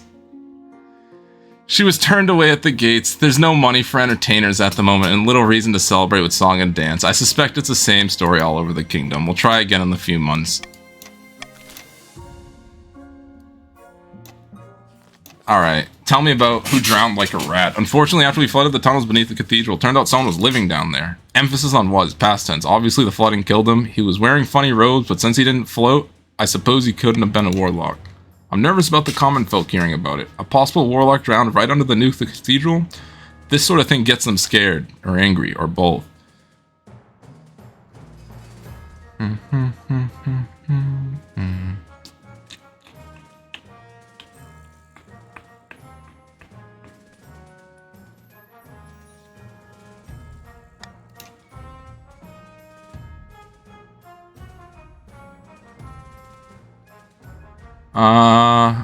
Hold a massively lavish funeral? I'm not feeling.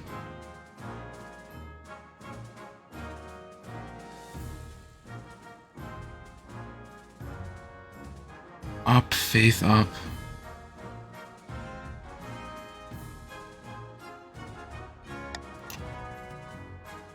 No, there's too many choices for that.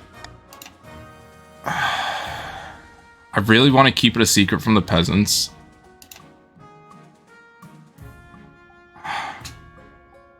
I just don't think I'll get a unity here. There's four things.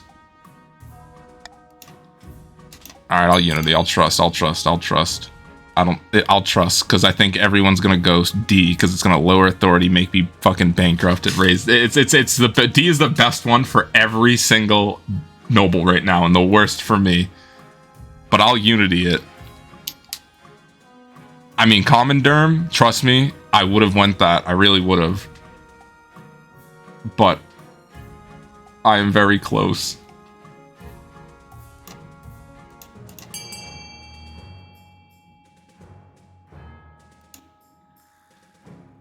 Six, seven. All right, a majority have D. I will be ending.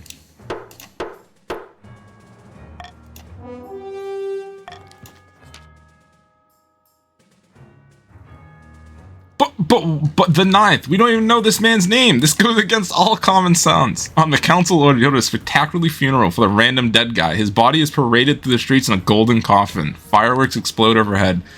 The peasants mostly react with confusion. Who was this fellow? Why is the queen honoring him so highly? Has she finally gone mad? I definitely have a goldish problem.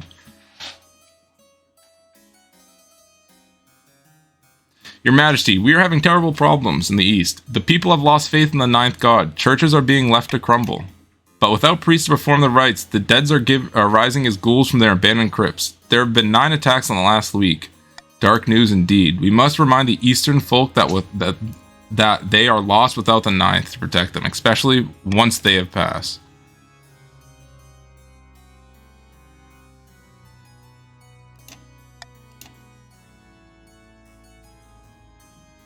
I'm an iron choice this so it doesn't go horribly.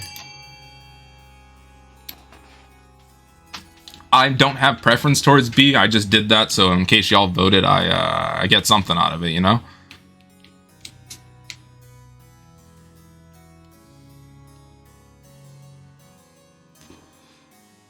Oh, that's what we're going.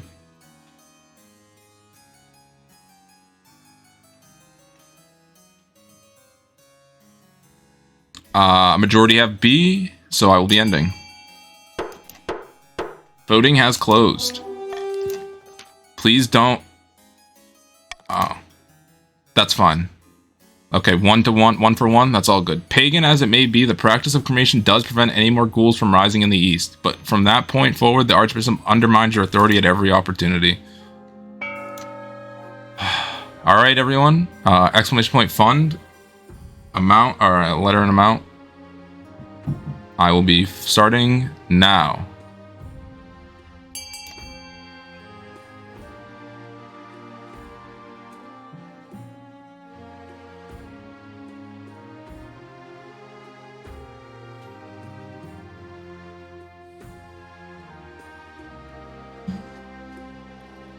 We got an odd amount from Katori. 6. All lowering authority. Sunny also dumped on authority. Polishman. This is the playthrough I plan to continue for a bit, so if you keep your wealth, you'll have it. That's all I'm saying. Fun to F2. What is with you guys? No one has thrown any money yet. Stop throwing that much.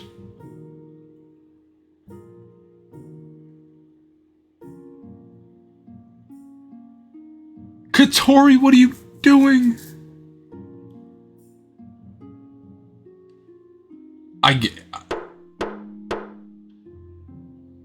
Yeah, I think so, Polish, but I think you do keep... I'm fairly certain you keep your wealth in the next game.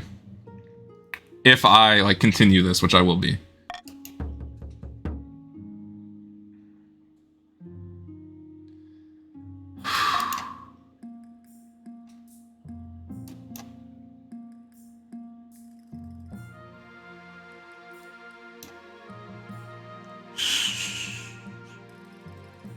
I'll attend the Crimson Vigil and hope something happens. Hopefully they don't ask me for money. The Crimson Vigil takes place in a bleak castle atop an eastern hill. Your journey takes weeks and your baggage train keeps getting stuck in the bogs. Guess at the Crimson... Oh, fuck!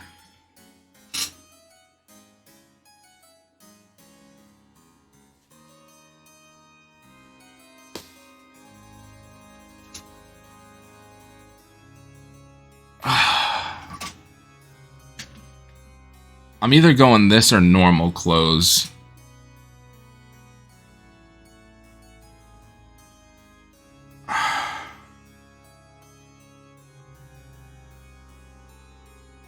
Cloven. I don't know. I'm gonna need... Fuck it, we do it. The red dye makes your skin itch, and your hoof-like shoes are difficult to move around. But you are striking as you are. Oh god. But you were a striking figure. As you were assessing your appearance, Count Ryan Cooper sweeps in, dressing as a living corpse. Welcome, welcome. I see you are dressed as one of the servants of the seventh god. How delightfully blasphemous. Please remember to stay in the upper levels. The dungeons are out of bounds. In the ballroom, you will find the counts gathered, all dressed up as frightening monsters. Wolfmen, pumpkinheads, witches. A waiter glides past, holding a tray of canapes. A pianist plays a mournful tune. The Crimson Vigil begins at midnight. What role will you take? A mourner? Or are you willing to portray a hound of the betrayer?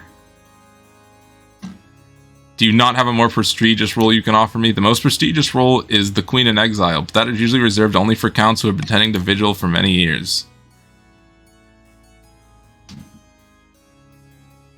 I want to play the Queen in Exile. I just wish your majesty a word of warning. As the Queen in Exile, you must wear a flaming crown atop your head. You will have to remove your horns. Your ceremonial role is to run from the hounds of the betrayer who will pursue you through the castle. The crown must not go out. The counts gather. After the Count, Ryan Cooper delivers a short speech about remembering the old ways. A flaming crown is placed upon your head. Ouch. Hot. Run! The hounds of the betrayer chase after you, howling and yipping. You remind yourself that these are just counts in silly costumes, but they are very self-absorbed in the role. Better get moving. This is nonsense. You order the hounds of the betrayer to take off their silly mask and bow to their queen. Sheepishly they do so. The clowns are infuriated by your inability to play the part properly. But what do they expect you to do? Play their little hide-and-seek game like a child? After that, the atmosphere in the castle is awkward. You retire to bed while the counts restart their ceremony. At dawn, you board your carriage and begin the long journey back to the capital.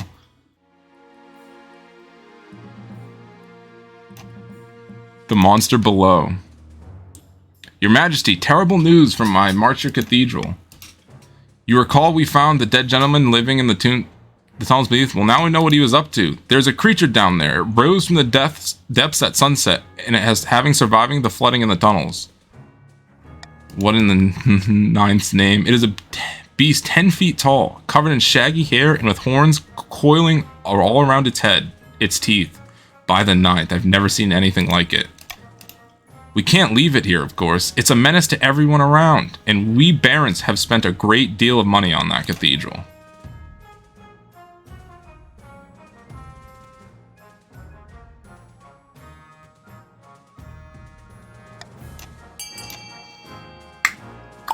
Do whatever you want.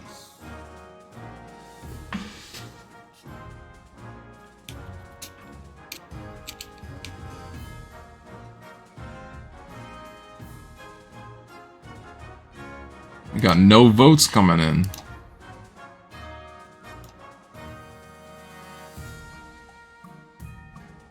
Vote A if you want whoever this is to rebel. I forget who. I think it's Barons, I believe.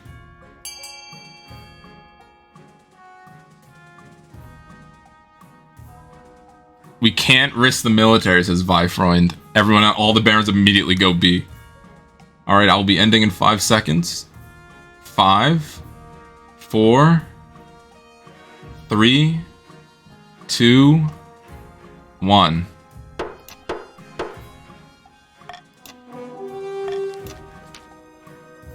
Stability is... a demolition crew is quickly dispatched to deal with the tunnels below the cathedral, and thankfully it goes off without a hitch. The tunnels are destroyed. A bit of clever construction work stops the cathedral from going with them. With hundreds of tons of rocks atop, there's no sound or sign of the monster again. Bankruptcy looms. The treasury is almost empty, Your Highness. Sell off.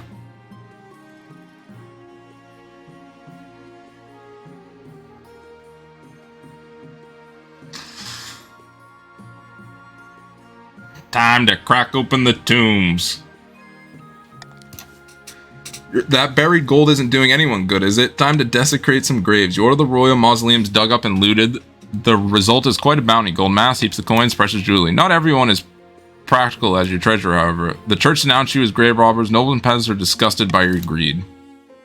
Okay, well, I needed money, so...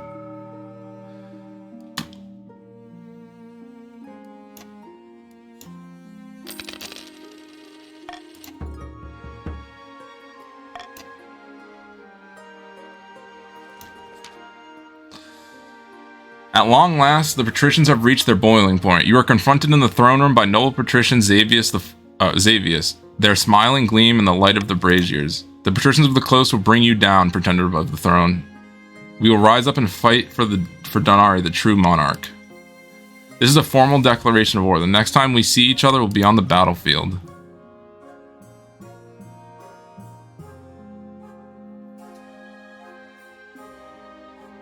Seize them. Come along now, traitors.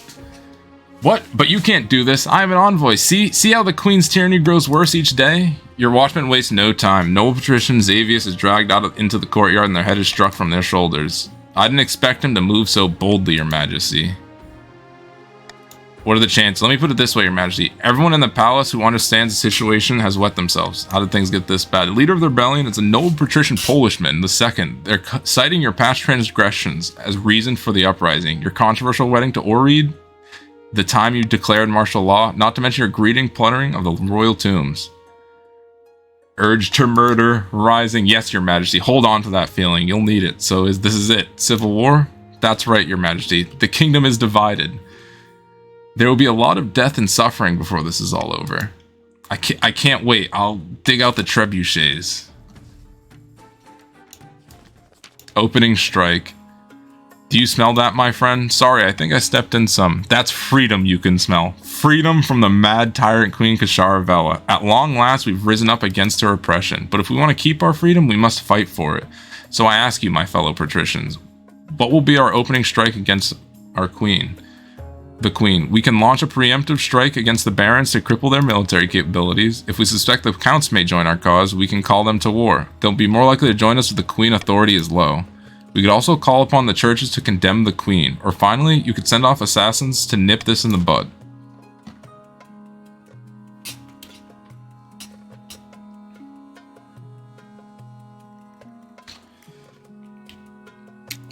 I married a count.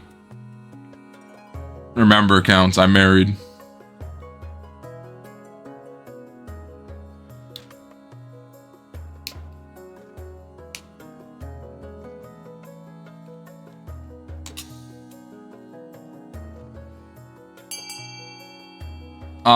Xavius and Polishman, I'll wait for you. I'll count down from 5, 4, 3, 2, 1.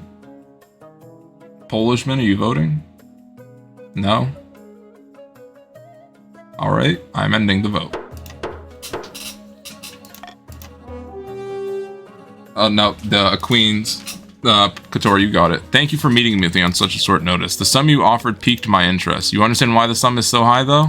Yes, you want me to assassinate the Queen. It is no trouble. I am a child of the Viper. If you have the gold and you want the woman dead, she is dead. Get it done. Pinch point. Glory awaits, KotC. Our forces will soon march across the river Westwater in the March, and after that, it's a clear road to the capital. A river crossing is a dangerous time for any army. We should do something unexpected, build rafts downstream and float our troops across. By the 9th. What cowardice is this? If we take the main bridge and fortify it, we'll control half the march. Indeed, if. I urge caution. Patricians, this is you. So it's Xavius and KotC.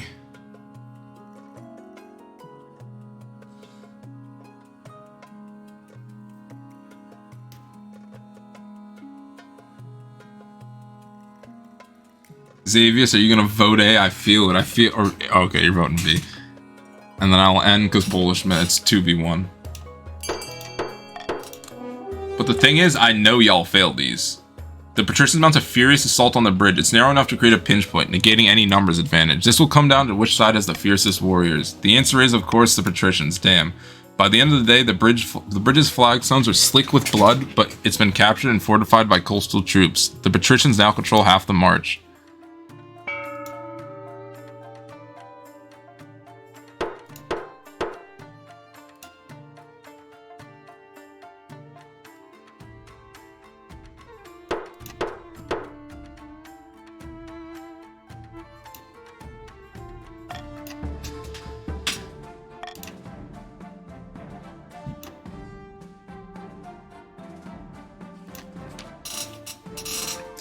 My love, I've been sitting cooped up in the side of this palace for too long. Unleash me upon your enemies and I'll bring a swift end to them. The patricians have confiscated my gunships, but I am a formidable tactician regardless. I'm sure I can make do with a few well-made ballistae. Go with my blessing. She salutes you crisply, in the curse style no less, then turns on her heels to do your bidding. She is quickly smuggled out of the capital to meet up with what remains of the loyalist fleet. Damn, unfortunately Arid fails to deliver on the high seas. Whether due to lack of ships or equipment or simply being out of practice, she wins no notable engagements and fails to provide you with any crucial victories. Something's wrong.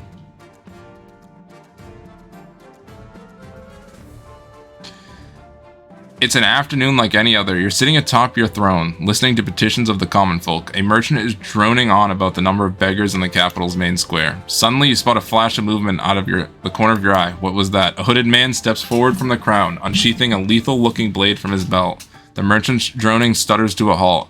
But your coastal gladiators are conspicuously not rescuing you. In fact, they've drawn their weapons and formed a line, preventing the watch from stepping in.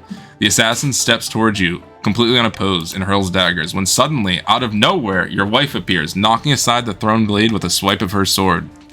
The deflected blade thuds into the throne's backrest, a few inches from your head. Darling, get back! I will defeat this villain! Protect me, Arid. Your wife launches forward, and there's a clash of blades. A few moments, all is a blur, two figures inhumanly fast, striking and parrying so quickly it makes you dizzy, and then it's over. The assassin falls dead, split nearly in half, and your wife is wiping the blood from her sword. Your treacherous honor guard, meanwhile, have slipped away. You have a mental note to have to hunt them down for their betrayal. Arid, you're amazing. I know. As your wife fusses over you, your spy master dashes into the room. Your Majesty, are you alright? Yes. No scratch on me. You have incredible luck. It's a good thing your wife is so skilled with the blade. If that assassin had come any closer, she pulled out the knife that had been embedded in your throne. I suspect it was coated in the venom of a scorpion cat. The slightest scratch and you would have died. Who is the assassin? Of course, one of the children of the Viper, the most feared assassins in the kingdom. No doubt hired by your enemies in the coast. They use magic and tricky poisons in combat. As you have seen, a single Viper style can slaughter even the kingdom's finest warriors. We'll have to be more vigilant from now on. Of course. The patricians will stop at nothing, even murder, to bring you down. Thank the 9th for your wife. Things have gone very different. I will make the counts my bodyguards. Oh, never mind. They voted to rebel. I guess barons are my bodyguards then. Unless... I mean, the barons could sneak a win, and I could help them. I could help the barons sneak a win. Vast armies darken the landscape like the shadow of clouds. Flags are flying, drums are pounding, and the rhythm with the marching of boots. The kingdom is gripped with civil war. At least that's what you imagine. Most of your time is spent safe in the safety of your palace. poring over a giant map with your marshal. Your Majesty, the army of the coast is advancing on the capital, led by that treacherous cur Noel Patrician Polishman II. I received word from the commander of our loyalist forces in the east. If they march now, they'll intercept the patricians in a matter of days. Alternatively, they could join forces with the army of the march. It's risky, but together they'd have a higher chance of defeating the accursed patricians. What are your orders, Your Majesty? Yeah, join forces before you rebel real quick. Very well, Your Majesty. I'll relay the orders to the Count Corgo, the commander in the field. Hopefully they do as they're told. God knows treachery can thrive on the battlefield. We have our orders, but should we follow them? Oh, well, if you technically don't go into rebellion, I'll still choose you, but I think you are going into rebellion. I'm not sure. If y'all stay back and I can choose you as the honor guard, it's just happening. Y'all have the highest military. Stay loyal, vote B. Nah, everyone's voting C, so that's it, I assume.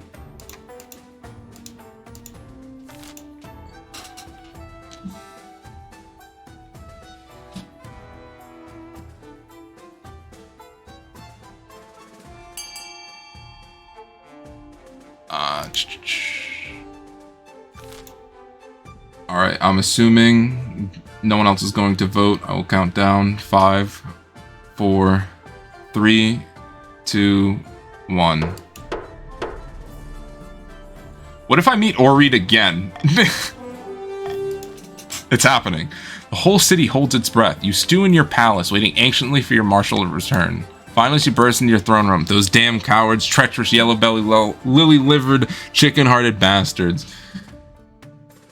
How did the battle go? There wasn't a damn battle. Instead of engaging our enemy or linking up with the barons, the counts just told their armies to hang back and do nothing.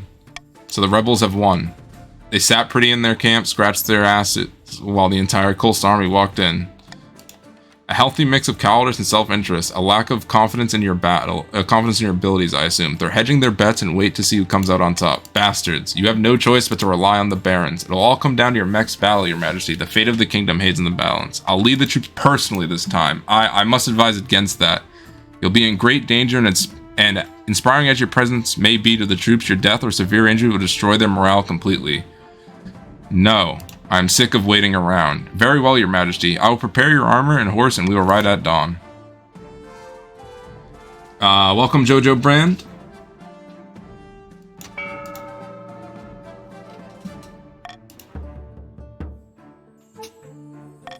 Barons, if you don't rebel, you might win, but Frost Iron started it. Triumph of the rebellion. Your marshal rides out to lead your forces against the rebels in full confidence. When she returns a few days later, she's on a stretcher. One of her legs is a bloody stump. Bad news, Your Majesty. The rebels are far stronger than we anticipated. How could this be? I led the army of the barons out for a final last-ditch battle. I was supposed to lead it. We could not win. Can we still win? The marshal laughs, but it turns into a wheezing cough. Pray to the ninth, Your Majesty. Apart from him, you're on your own. She is carried away and dies the next night. Before long, the great combined army of the patricians and the counts sprawls outside your city. Confident in their victory, they mount their assault immediately. The fighting lasts all night, and the sun rises on the scene of carnage and chaos. The main gates were breached at midnight, and since you heard nothing outside but screams and howls and the clash of blades, half the capital is in flames. Soldiers rush back and forth, shouting panicked orders. Without your marshal to lead them, they're like headless chickens. The royal court is empty except for you, your wife, and your daughter, cradled in the arms of her nanny. Her crying is giving you a headache. I should be out there with my gun in hand. I could be making a difference.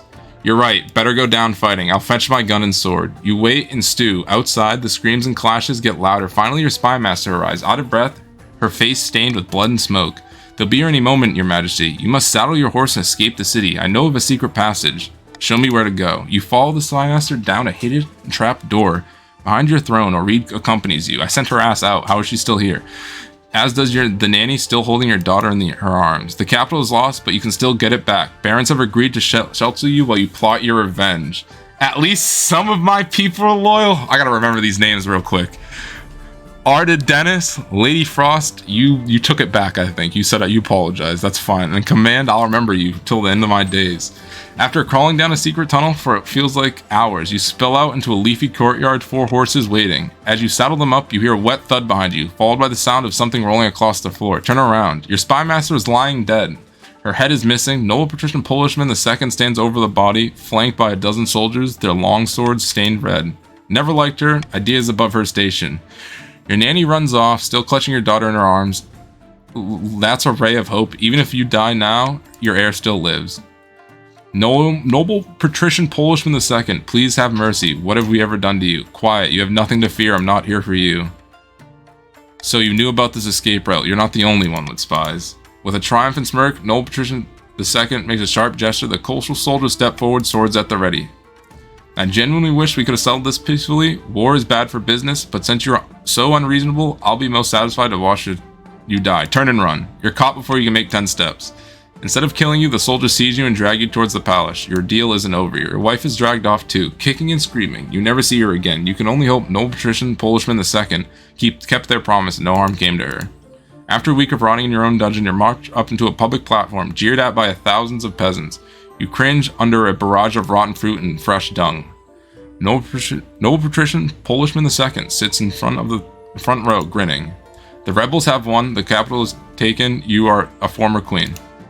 The executioner waits silently, holding an axe bigger than you. If you have any last word now to say it. Well, I'll be heading off then.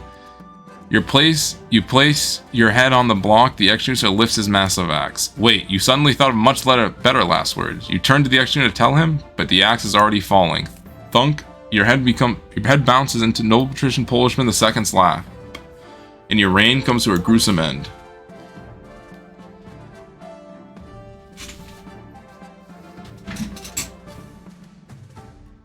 So the counts win, I think, right?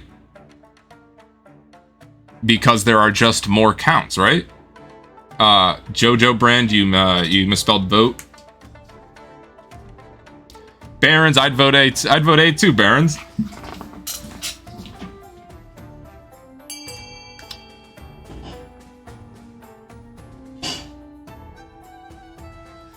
All right. You know, I despise every single one of you. Hey, Katori, you should have stuck with me. All right, 5, 4, 3, 2, 1. All hail. I'm assuming this is King Sasha. I can't tell. Having lost the rebellious patricians, Queen Keshara was dragged off to the palace and decapitated in the city square. As a reward for staying loyal to the queen, the top barons were beheaded. In public, the survivors swore loyalty to the new regime. In private, they swore vengeance. The patricians, led by Polishman II, launched a rebellion that toppled the queen and devastated the kingdom.